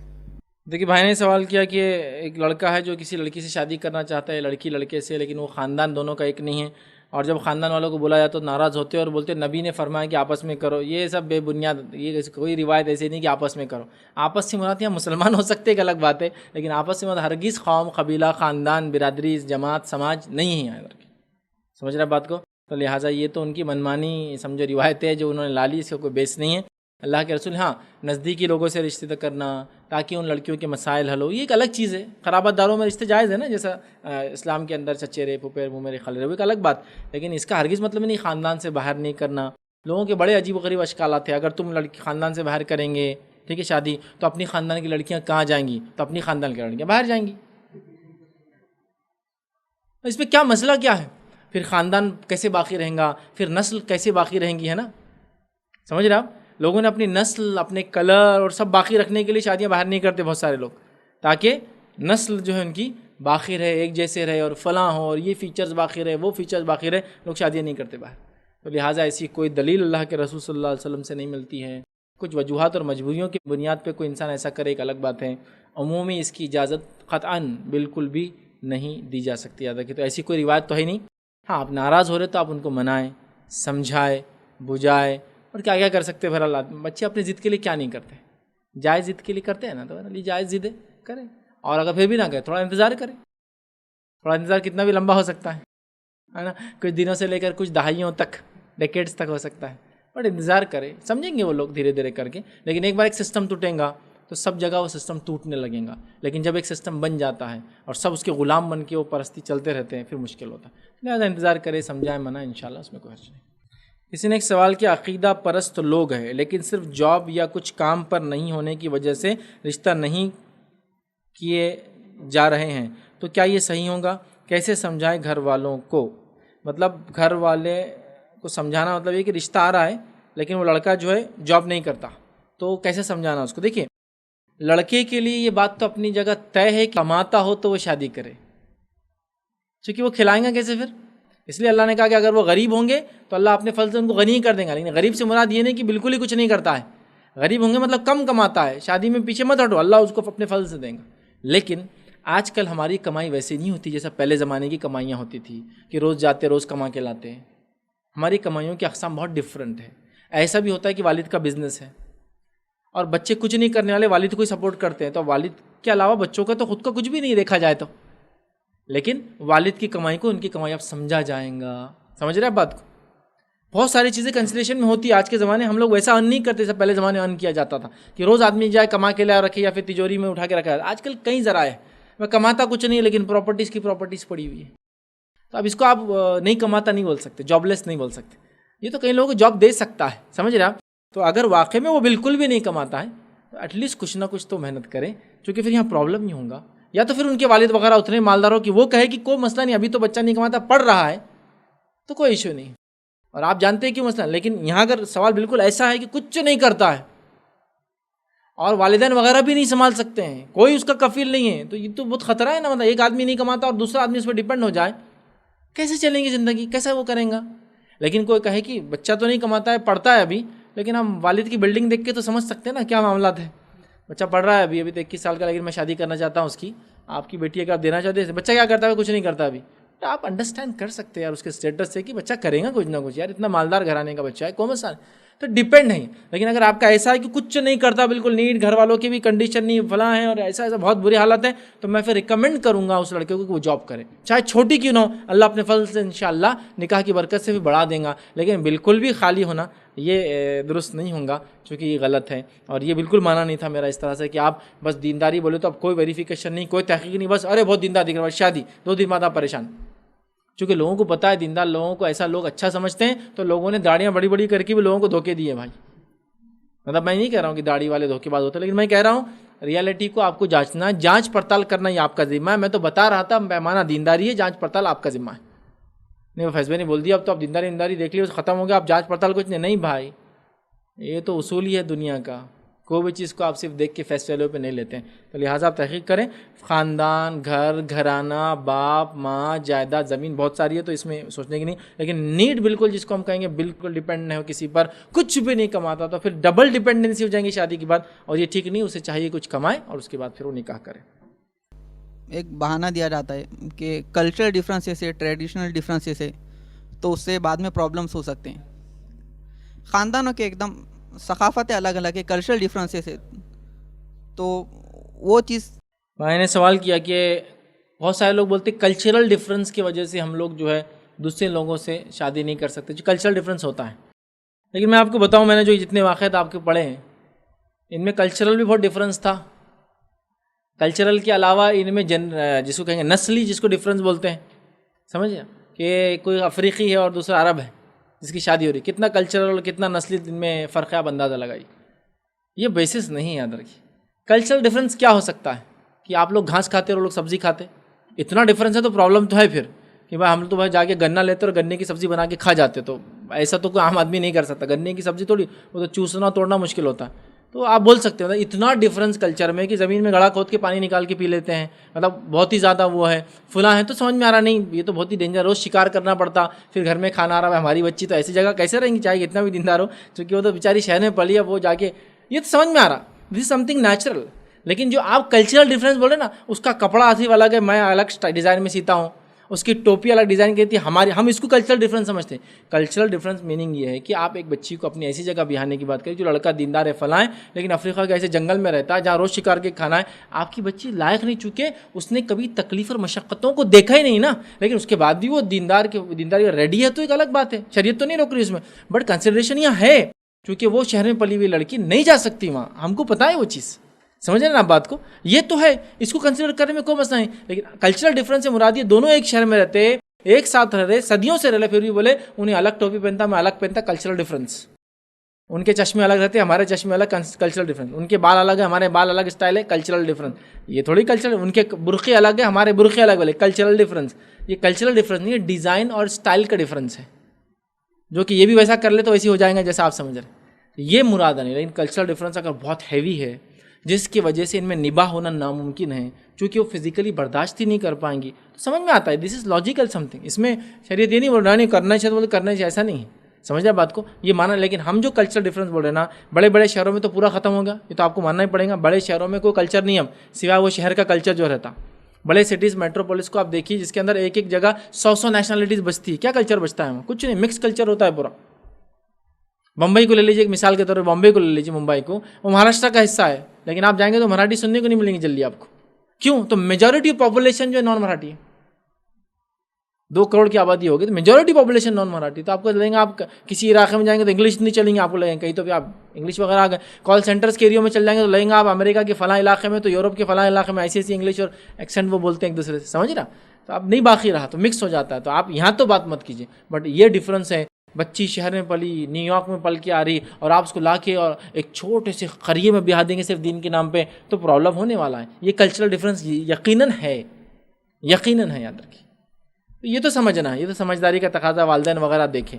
لیکن آپ جو بول رہے ہیں وہ ایک ہی شہر میں رہ کے خالی اپنے کلچر, یہ سب بیکار باتیں. بلکہ ایک کلچر دوسرے کلچر پہ اپنے آپ کو حاوی سمجھتا ہے, سپیریئر سمجھتا ہے, اس وجہ سے انفیریئر کلچر میں ملنا نہیں چاہتا. یہ ریئل ایشو اور پرابلم ہے, یاد رکھیے. ٹھیک, تو اس کو سمجھنے کی ہمیں ضرورت ہے.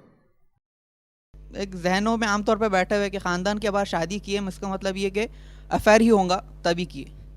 تو یہ بھائی کا ایک سوال تھا کہ اگر خاندان سے باہر شادی کیے تو بہت سارے لوگ بولتے ہیں اب تو افیئر ہوں گا ہی.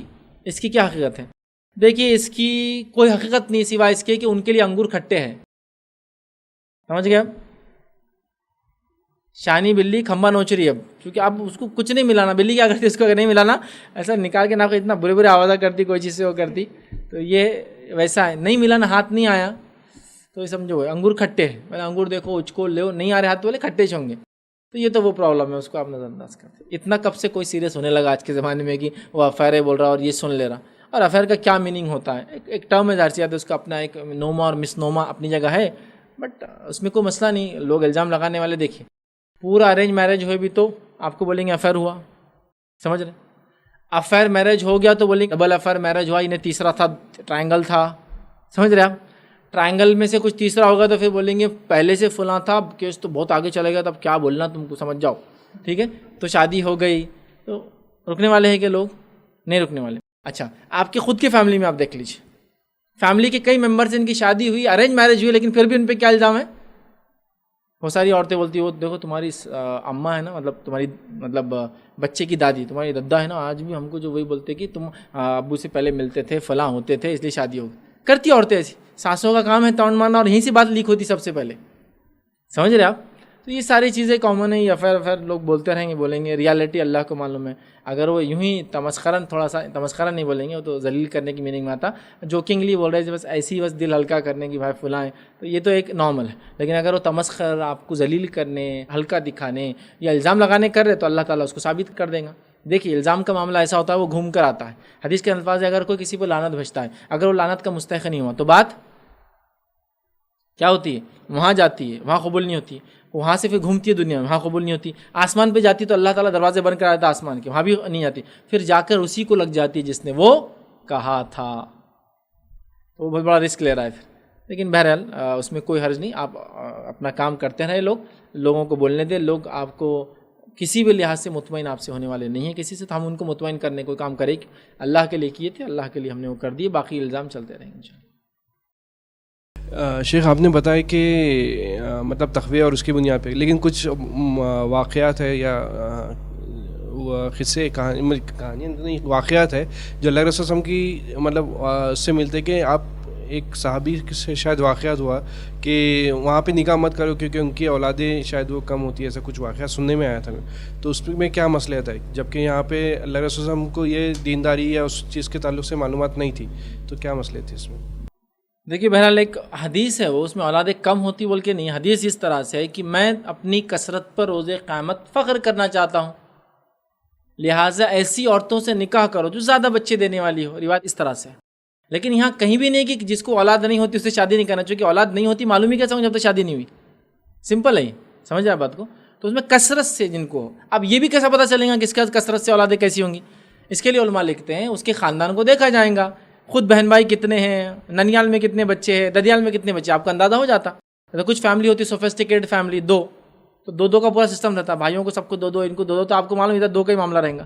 کچھ فیملیوں کا ایسا چار پہ پورے اسٹیگننٹ ہوئے تو چار تو اب ظاہر سی بات ہے یہاں ہوں گا. کچھ فیملیوں کا ایسا دیکھو انلمیٹڈ ماشاءاللہ معاملہ چل رہا ہے کہ بھائی بڑا بیٹے کی شادی ہوگی تو ابھی ماشاءاللہ چھوٹے بھائی پیدا ہوئے ان کے، تو چل رہا ہے معاملہ. اس سے اندازہ ہو جاتا ہے کہ بھائی خاندان زیادہ بچوں کو پسند کرنے والا ہے، یہ لوگ زیادہ بچوں کو پریفر کرتے ہیں اسی لحاظ سے ہوں گے، چونکہ پرسنلی تو کسی کو جان نہیں سکتا، سمجھ رہا بات. تو لہٰذا حدیث کم بچے والوں سے شادی نہ کرو ایسا نہیں ہے، زیادہ بچے دینے والی سے مراد ہے کہ ان کے خاندان میں پریفر کرتے ہیں کہ ان کو اولاد زیادہ ہو، ایسے خاندان میں شادی کرنا چاہیے ایسے لڑکیوں سے، یہ اس کا معنی ہے.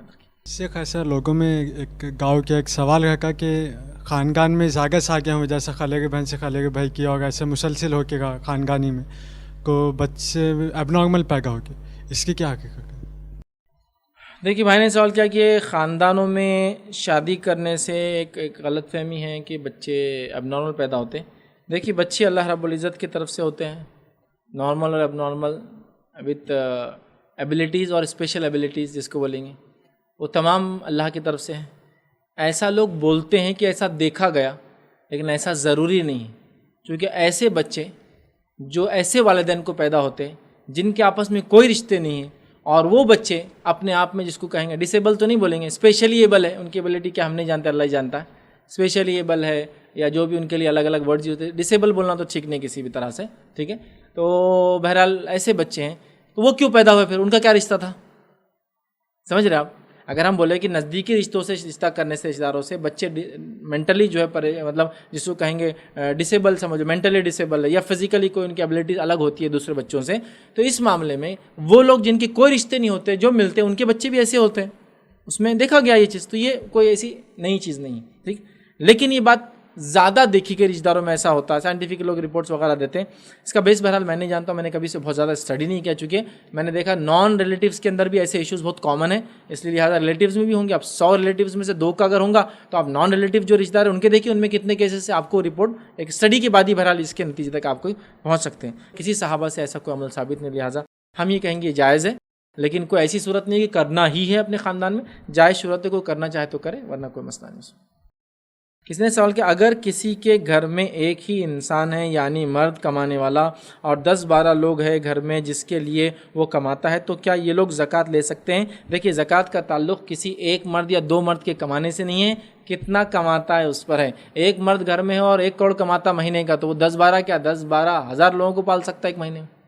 تو یہاں مسئلہ ان کے کتنے لوگ کماتے اس کا نہیں ہے، کمانے کے بعد کیا کمائی بیچاروں کو اپنے ذاتی نجی اور جس کو کہیں گے ذاتی نہیں، جو لازمی ضرورتوں کو، جس میں سب سے لازم ہے کھانا اور پینا، کیا اس کے لیے نہیں پڑتا ہے؟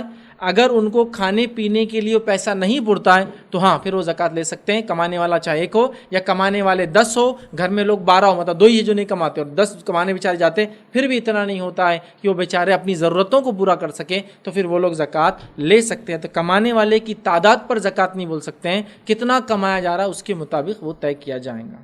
السلام علیکم. میرا سوال یہ تھا کہ میں نے کہیں سنا تھا کہ اللہ تعالیٰ ایک انسان کو اس کے 4 فادرس یعنی کہ اس کے باپ دادا کے گناہوں پہ نہیں جج کرتے اور نہ اس کو پنش کیا جاتا ہے اس چیز پر. 4 فادرس کے سن پہ کسی کو پنش نہیں کیا جاتا. لیکن آج کل کا جو سماج ہم لوگ دیکھا جا رہے ہیں، مطلب جو دیکھ رہے ہیں ہم لوگ، تو اس میں خاندان کے مطلب لینیج میں اگر کسی سے کوئی غلطی ہو جاتی ہے یا پھر کوئی گناہ کر بیٹھتا ہے تو وہ خاندان کے لڑکیوں اور لڑکوں کے رشتوں میں بہت پرابلمس ہوتی ہے. تو یہ کس طرح سے صحیح ہوگا اگر کسی کے پاس شادی کرنے کے لیے رشتہ بھیجنا چاہیے تو؟ سوال اس طرح سے آیا کہ بہت سارے لوگ یہ کہتے ہیں کہ خاندان وغیرہ مطلب انہوں نے کہا کہ انہوں نے سنا ہے کہ حدیث میں ہے کہ خاندان وغیرہ کے تعلق سے اللہ ان سے نہیں پوچھیں گے. دیکھیے قرآن کی آیت ہے کہ اللہ تعالیٰ جو تم سے پہلے گزرے ان سے تمہارے بارے میں نہیں پوچھیں گی اور تم سے ان کے بارے میں پوچھیں گی. یہ بات تو طے ہے، جو گزر گیا اس کے اعمال اس کے ساتھ تھے، ہم سے ان کی اور ان سے ہماری پوچھ نہیں ہونے والی، یہ بات تو طے ہے. اب رہا خاندان میں کسی کوئی انسان سے گناہ ہو جائے تو لوگ کیا کرتے ہیں، پھر پورے خاندان سے شادی نہیں کرتے ہیں، بھائی ان کے خاندان میں تو یہ تھا، ان کے خاندان میں یہ تھا. دیکھیے یہ بالکل درست نہیں ہے. ایسا ہو سکتا ہے کہ کچھ لوگ کسی خاندان میں برے ہو، لیکن اس سے ہرگز یہ مطلب نہیں ہوتا کہ پورا خاندان ہی ان کے بچے برے ہوں گے۔ ہم جانتے جو دو بھائی جو جڑوا ہے اس کے باوجود بھی دونوں کے مزاج میں زمین آسمان کا فرق ہوتا ہے، تو ہم کسی خاندان کے ایک برے فرد سے پورے خاندان پہ لیبل نہیں لگا سکتے۔ میں جانتا ہوں ایسے کئی دیندار لوگ جن کے دینی بنیادوں پر وہ مشہور تھے، لیکن ان کی اولادیں شرابی تھی، اس سے کوئی فرق نہیں پڑتا ہے۔ اللہ ان سے نہیں پوچھا، انہوں نے تربیت کی نہیں کہ اس کی پوچھوں گی، لیکن اولاد اس کے بعد بھی بگڑی وہ نہیں۔ نوح علیہ السلام کا بیٹا بگڑ گیا تو کیا آپ امید کرتے ہیں نوح علیہ السلام نے اس کی اصلاح نہیں کی ہوں گی؟ اس کے بعد بھی اللہ تعالیٰ نے اس کو ویسی مطلب جس کو ہم کہیں گے اللہ کی مرضی تھی، اور اس کا مزاج میں جو شر تھا اور وہ شرک پر مر گیا ڈوب کر۔ تو نوح علیہ السلام ذمہ دار نہیں، ہاں انہوں نے محنت کی تھی نہیں کی تھی اس کی اصلاح کے لیے، وہ اصل چیز ہے، تو انہوں نے یقیناً کی ہوں گی۔ تو لہٰذا خاندان کے کسی فرد کے کسی غلطی پر آپ یہ کہیں کہ ان کے بچوں سے شادی وغیرہ نہیں کرنا، یہ بالکل بھی صحیح نہیں۔ یاد رکھیں ہم لوگ ان تمام چیزوں کو دور کریں۔ ہاں خاندان کے اس گناہ کے تعلق سے وہ خاندان والے کیا یہ سوچتے کہ وہ اچھا تھا؟ اگر سوچتے ہیں حالانکہ گناہ کرتے نہیں تو مت شادی کیجیے پھر، چونکہ وہ یہ سوچ رہے نہیں اچھا کیا اس نے، ہم نہیں کرتے گھر والے اچھا کرتا تھا، یہ غلط ہے۔ لیکن اگر وہ خود کہتے ہیں ہاں یہ غلط ہے، لیکن اب کیا کرے، وہ ویسے ہی گناہ گار انسان ہے، ہم کیا کریں؟ دعا کیجیے اس کے لیے، ہم اصلاح کریں۔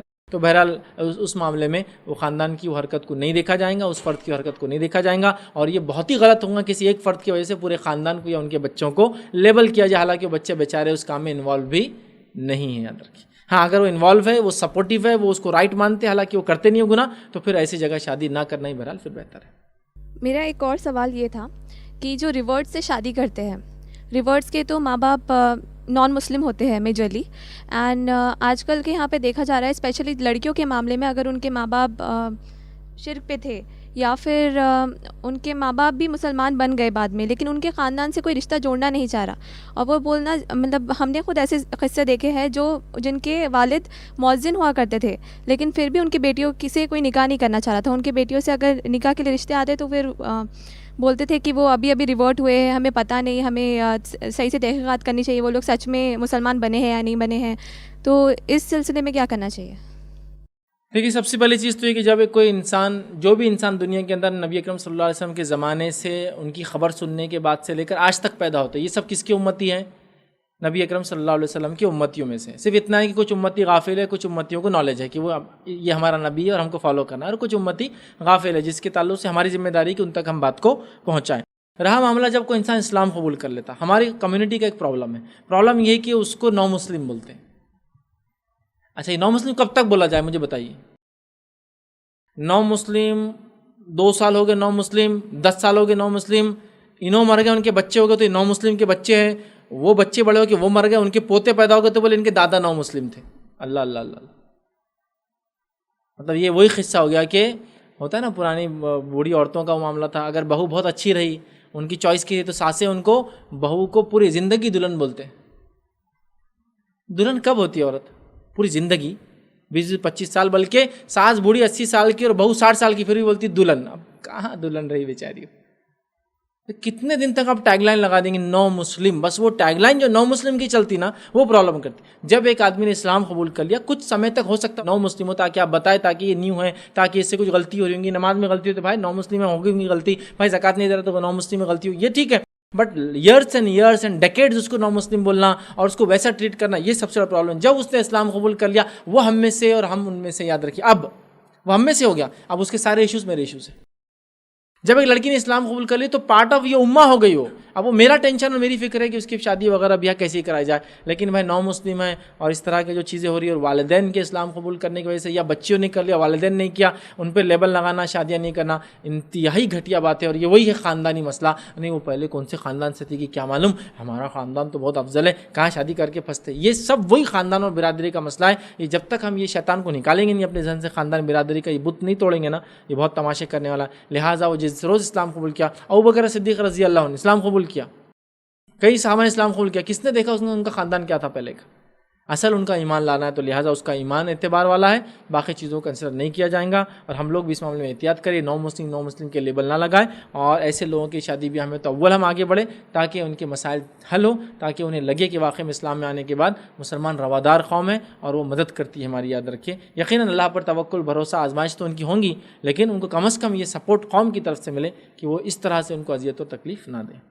آج کل یہ عام ہے کہ ہر کوئی یعنی اپنے حسب نسب کو بتانے کی کوشش کرتا ہے یعنی مثال کے طور پر اگر ہم کہتے ہیں کہ ہم خان ہیں، ہم یعنی اتنے اونچے ہیں، خان میں ہم رویلے پٹھان، یہ یعنی کہتے ہیں. ویسے عربوں کا بھی حال ہے، عرب بھی بولتے ہیں ہم عربوں میں اتنے اونچے ہیں، عربوں میں ہم حبیب ہے وغیرہ وغیرہ.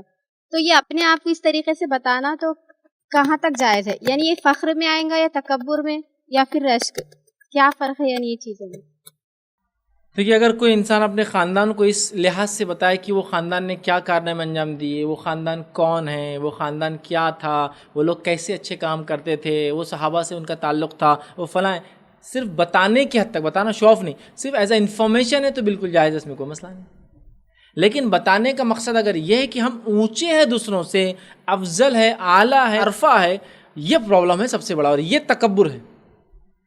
اور ایسا کوئی حسب نسب آپ کو فائدہ نہیں دے گا جس میں آپ انعام اعمال نے آپ کو پیچھے چھوڑ دیا.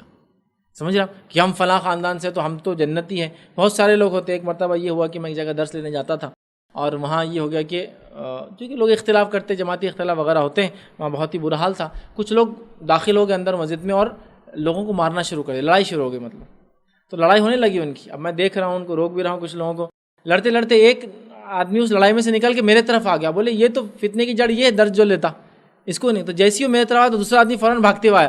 ارے بولے اللہ کے رسول کے خاندان سے وہ تو ویسی جنتی، بولے ادھر مار دوسروں کو. بولے چل. میں نے کہا یار صدمے کا فائدہ ہوتا ہے یار. پھٹکے کھانے سے بچ گئے اس دن. ٹھیک ہے، آپ سمجھ رہے.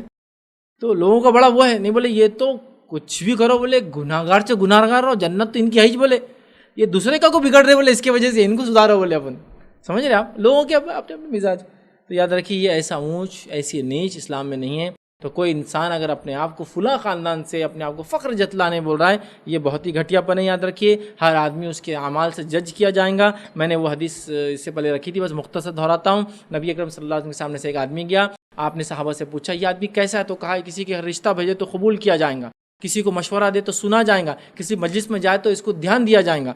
وہ چلا گیا. دوسرا آدمی گزرا، اللہ کے رسول صلی اللہ علیہ وسلم نے پوچھا اس کا معاملہ کیا ہے؟ تو کہا یہ کسی کو رشتہ بھیجے تو قبول نہیں کیا جائے گا، کوئی اس سے مشورہ لینا پسند نہیں کرتا، یہ مجلس میں آئے تو لوگ وہاں سے نکل جائیں گے. نبی اکرم صلی اللہ علیہ وسلم نے فرمایا جو پہلا آدمی جس کے بارے میں تم نے کہا نا، جس سے شادی کا رشتہ بھیجے تو قبول ہوں گا، اس کے مشورے لیے جائیں گے، ویسے انسانوں سے دنیا پوری بھی بھر جائے نا تو یہ ایک انسان کا مقابلہ نہیں کر سکتے. اب دیکھیے ظاہری طور سے وہ انسان کمزور سمجھ میں مانا جاتا، کوئی اس سے مشورہ نہیں لیتا، ورت نہیں تھا وہ کہ اس کو ویٹ دیا جائے. لیکن اللہ کے رسول فرما رہے وہ پہلے انسان کے جیسے اگر پوری دنیا بھر دی جائے نا تو یہ ایک انسان کا مقابلہ نہیں ہو سکتا نیکی میں. لہٰذا ہم نہیں جانتے تو خاندان، اونچ نیچ، سماج، علاقوں کی وجہ سے وہ اپنے آپ کو بڑا سمجھنا یہ بے انتہا گھٹیا چیز ہے. تکبر کی یہ بنیاد ہے. اور تکبر جس کے دل میں ہوگا، حدیث کے اندر واضح الفاظ ہے، رائے برابر بھی تکبر جس کے دل میں ہوگا وہ جنت میں داخل نہیں ہوں گا. یاد رکھیے. میرا سوال یہ تھا کہ جو نکاح کے بعد کا جو کھانا ہوتا ہے، مطلب جو شادی کا کھانا ہم لوگ بولتے ہیں، تو یہ کس حد تک جائز ہے کہ ہم لوگ یہ کھائیں؟ کیونکہ میں نے تو سنا ہے کہ ولیمے کا کھانا سنت سے ثابت ہے، تو یہ ڈبل ہوتا ہے، مطلب شادی کے دن بھی کھانا ہوتا ہے اور ولیمے کے دن بھی کھانا ہوتا ہے.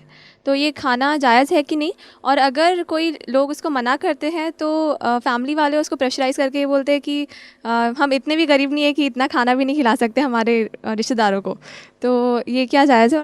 دیکھیے نکاح کے کھانے کے تعلق سے میں لمبی بحث میں تو نہیں جاؤں گا، بس یہ کہوں گا کہ نکاح کا کھانا ان کھانوں میں نہیں ہے جو حرام ہے. اب کوئی اس میں زیادتی کرتا ہے اور خرافات کرتا ہے اور اس میں اضافہ کرتا ہے، یہ اس کا اپنا ذاتی جرم ہے. لیکن یہ وہ کھانا نہیں ہے کہ جو حرام ہو. اگر اس کھانے کو ہم حرام کر دیں گے تو پھر تمام کھانے جو سنت سے ثابت نہیں سب حرام ہو جائیں گے. جبکہ کھانے میں اصول یہ ہے کہ جو حرام ہے بتا دیا گیا، باقی سب حلال ہے. تو لہٰذا یہ حرام کھانوں میں شمار اس کا نہیں ہے. آپ کو گاڑی لے تو آپ کیا بولتے اس کو؟ مٹھائی کھلاؤ، اور بولنے لگے بھائی سنت ثابت ہے کہ مٹھائی کھلانا، گاڑی لیے، اونٹ لیے، گدھا لیے، خچر لیے، تو ہم بولیں گے نہیں ثابت تو نہیں ہے. لیکن یہ عمومی ہے، سوسائٹی سماج میں لوگ رہتے تو ایسے ہی جیتے ہیں، کچھ کھانے پینے کا چلن ہوتا ہے. تو لہٰذا ان کو آپ شماری نہ کریں ایسی چیزوں میں. لیکن اس میں کوئی زبردستی کر رہا ہے، زیادتی کر رہا ہے، خرافات کر رہا ہے، اسراف کر رہا ہے، دوسروں کو تکلیف ہو رہی ہے، تو اس کو کم کرنا، بند کرنا، ختم کرنا اچھی بات ہے. لیکن میں حرام اس کو قرار نہیں دے سکتا ہوں. یہ خرافات اور اس ماحول پہ ڈیپینڈ ہے کہ وہ وہاں کی حد تک حرام یا حلال پھر کہا جا سکتا ہے. یاد رکھیں کہ اگر ہم لوگ دینداری کے بیسس پہ کوئی شادی کرنا چاہے کسی انسان سے، تو ہم کیسے پتہ لگائے کہ وہ دیندار ہے یا نہیں؟ مطلب ایک لڑکی کی کیٹیگری سے، لڑکی سے ہم لوگ کیسے پتہ چلے کہ وہ لڑکا دیندار ہے یا نہیں، اور اس کے کفوگ میں لیول ہے یا نہیں اس کا؟ دیکھیے لڑکی کیسے پتہ لڑکا دیندار ہے، تو یہ تو بہت واضح ہے. لڑکے کی دینداری تو عیاں ہوتی ہے عام طور سے. لڑکی تو پردے میں ہونے کی وجہ سے بہت ساری چیزیں چھپی ہوتی ہیں، لیکن لڑکے کی دینداری عیاں اس اعتبار سے میں کہہ رہا ہوں تو واضح ہوتی ہے. نماز کو جا رہا ہے 5 وقت، کوئی بھی گواہی دیں گے نمازی ہے، نماز مسجد میں آتا. چہرے پہ داڑھی رکھا ہوا ہے، وہ بھی گواہی دیں گا کہ یار یہ جو ہے دین کی طرف اس کی رغبت ہے. فلاں اعمال کرتا ہے، عمرے کو جا رہا ہے، تو اس کی دینداری واضح ہوتی ہے، عیاں ہوتی ہے، بہت مشہور ہوتی ہے. لڑکے کی دینداری تو بہت آسان ہے، مشکل ہوتی ہے لڑکیوں کی دینداری ویریفائی کرنا. تو لڑکوں کی دینداری آیا ہے، آس پاس کا ماحول، اس کے دوست اور اس کے گھر والے یا کسی ایک انسان، اچھے انسان کو جو سماج کا جو ہے ایکسپیرینس تجربہ رکھتا ہے، آپ پوچھیے، وہ بتاؤ، پوری رپورٹ لا کے دے دیں گا لڑکا کیسا ہے. یہ بالکل واضح ہو سکتا ہے، اور وہ لوگ آ کے لڑکی کو بتائیں گے کہ لڑکا کیسا ہے. یہ اس کا طریقہ ہے. رہا معاملہ کہ لڑکی کے تعلق سے کیسے معلومات لے کہ وہ دیندار ہے. دیکھیے لڑکیوں کے تعلق سے معلومات ظاہر سی بات ہے گھر کی دوسری عورتوں سے، رشتہ داروں سے پتہ چل جاتی ہے کہ لڑکی کیسی ہے. ویریفیکیشن اسی طرح کیا جائے کہ مطلب ان کے گھر پہ کسی کو بھیجا جائے یا اس گھر میں جو آنے والی عورتیں ہیں ان سے پتہ کیا جائے، وہ لوگ بتا دیں گے کہ لڑکی دیندار ہے یا نہیں ہے. یہی ایک طریقہ میں سمجھتا ہوں واجبی طریقہ ہے کہ لڑکی دیندار ہے یا نہیں ہے، آپ پتہ کر سکتے ہیں، یہ ہم پتہ کر سکتے ہیں. آج کل جو خاندانی نکاح بھی ہو رہے ہیں تو اس کی یعنی لوگوں کی بنیادیں بھی یہ ہے کہ کچھ نہ کچھ دشمنی نکالنے کے لیے نکاح کرتے ہیں اور بعد میں یعنی بیٹی کو طلاق دے دیتے ہیں کہ یعنی سامنے والوں کو بس تکلیف ہو. تو یہ کہاں تک صحیح ہوگا؟ سوال یہ آیا تھا کہ کچھ لوگ ہوتے ہیں جو شادی کرتے ہیں تاکہ خاندانی رنجش یا دشمنی نکالے، پھر شادی کرنے کے بعد وہ لڑکی کو طلاق دیتے ہیں وغیرہ وغیرہ کرتے ہیں. یہ کیا ہے؟ تو یاد رکھیے یہ بہت بڑا گناہ ہے. شادی کی نیت تھی اس کی خراب تھی، طلاق دینے کی نیت سے کیا، ظاہر سی بات ہے اس کا نکاح بھی نہیں ہوا. اور اس کے علاوہ یاد رکھیے وہ بہت بڑا گنہگار ہے. اس کو کتنا گناہ ملے گا یہ تو اس کے ظلم کے اعتبار سے، چونکہ حدیث میں تو ہے اللہ کے رسول صلی اللہ علیہ وسلم نے فرمایا کوئی کسی پر ظلم کرے تو وہ جنت میں نہیں جائیں گا. صحابہ نے کہا ظلم کی مقدار کیا ہے، کیا کوانٹٹی ہے؟ تو کہا پیلو کی لکڑی کے برابر. پیلو کی لکڑی بولتے ہیں مسواک کو. علماء لکھتے ہیں مسواک کے ریٹ کے برابر ظلم، مسواک کے ویٹ کے برابر ظلم، یا مسواک کے سائز جو 9 انچ کے اپروکسیمیٹ ہوتا ہے اس کے برابر بھی ظلم کیا کسی نے تو وہ جنت میں نہیں جائیں گا. تو اب لڑکی پہ تو اس نے شادی کر کے زندگی خراب کر کے ایسا کیا، یہ کتنا ظلم کیا اس کے حساب سے. لیکن میں اتنا تو کہہ سکتا ہوں اس نے اپنی آخرت برباد کر لیا. یاد رکھے اگر ایسا اس نے کیا ہے تو کسی نے، یہ بہت سنگین جرم ہے، بہت گناہ والا عمل ہے، بہت غلط ہے. اور کیا انسان کو پسند کرے اس کی بہنیں وغیرہ یا اس کے گھر والے رشتہ دار عورتوں کے ساتھ کوئی کرے؟ نہیں، تو وہ بھی کسی کے ساتھ ایسا عمل نہ کرے. اور مجھے تعجب ہوتا ہے ان لڑکوں پر جو ایسے کاموں کے لیے تیار ہو جاتے، کتنے حقیر اور کتنے ذلیل ہے وہ، دنیا اور آخرت اپنی بہرحال وہ برباد کر رہے ہیں ایسا کر کے. حسب نسب کی بنیاد کے اوپر نکاح نہیں کراتے، انا کی وجہ سے، بس یعنی عجم ہے عرب ہے یہ فرق کی وجہ سے. تو اس پہ کیا گناہ ہوگا؟ کیونکہ جب اچھی چیز اللہ تعالیٰ مہیا کر رہا پھر بھی اس کو انکار کر رہے. سوال یہ کہ حسب نسب کی بنیاد پر کسی کے رشتے کا انکار کر دینا، حالانکہ رشتہ اچھا ہے اور وہ نہیں قبول کرنا، یاد رکھیے یہ بہت ہی عجیب بات ہے. یہ وہی مسئلہ ہے خاندان اور جو خاندان پرستی والا مسئلہ ہے. لوگوں کو اس خاندان پرستی سے نکلنا ہوگا. یاد رکھیے چونکہ میں نے دیکھا ہوں بہت ساری بار مسئلہ کیا ہوتا ہے سماج کا. دیکھیے آپ سمجھ لیجیے ایک آدمی نے اپنی لڑکی کا نکاح کسی ایسے خاندان میں کرے جو غیر خاندان ہے ان کے نزدیک. اب جب وہ داماد جب آتا نا ملنے کے لیے تو اس کو ہتک اور شرم محسوس ہوتی دوسرے سے ملانے میں. سمجھ رہے آپ؟ ہتک ہوتی، اس لیول تک وہ ہتک ہوتی کہ مطلب وہ اس کے لیے ایک دم موت رہتی. ہر دعوت میں بولتا تمہارے شوہر کو دیکھ کے مجھے ایسا لگتا میں کیا کر لوں اپنے آپ کو. سمجھ رہا؟ چونکہ ان کے نزدیک وہ خاندان، وہ نام، وہ سرنیم جو بہت عظمت اور والا رہتا، لہٰذا وہ بات کی ذلت سے بچنے کے لیے حرکت کرتے ہیں. لیکن میں یہ کہوں گا یہ تمام چیزوں کو ہم کو چھوڑ کر سمجھداری کا تقاضا اختیار کر کے آگے بڑھ کے آنا چاہیے اور ایسے لوگوں کی اصلاح گھر میں دوسرے لوگ جو بڑے ذمہ دار کریں تاکہ وہ اس چیز کو سمجھے. اچھا رشتہ ہو کسی خاندان، کسی سماج، کسی ملک، کسی علاقے کا ہو، اگر اچھا ہے تو آگے بڑھ کے کرنے میں انشاءاللہ عزیز اس میں کوئی قباحت اور کوئی حرج نہیں ہے. اگر ایسا کوئی نہیں کرتا تو ظاہر سی بات ہے اگر وہ اپنے آپ کو افضل سمجھ کے کر رہا ہے تو یقیناً گناہ گار ہوگا. اس کا گناہ کیا ہے اللہ اور اس کے بیچ میں بہرحال اس کا ہم نہیں کہیں گے، لیکن وہ بہت بڑا گناہ کر رہا ہے اگر ویسا نہیں کرتا اور اپنے آپ کو افضل سمجھ کے دوسروں کو ہلکا سمجھ کے یہ کام اگر نہیں کرتا ہے تو. یاد رکھیں اسی پہ اپنی بات کو انشاءاللہ عزیز ہم ختم کریں گے. وآخر دعوانا ان الحمدللہ رب العالمین. سبحان ربک رب العزۃ عما یصفون وسلام علی المرسلین والحمدللہ رب العالمین.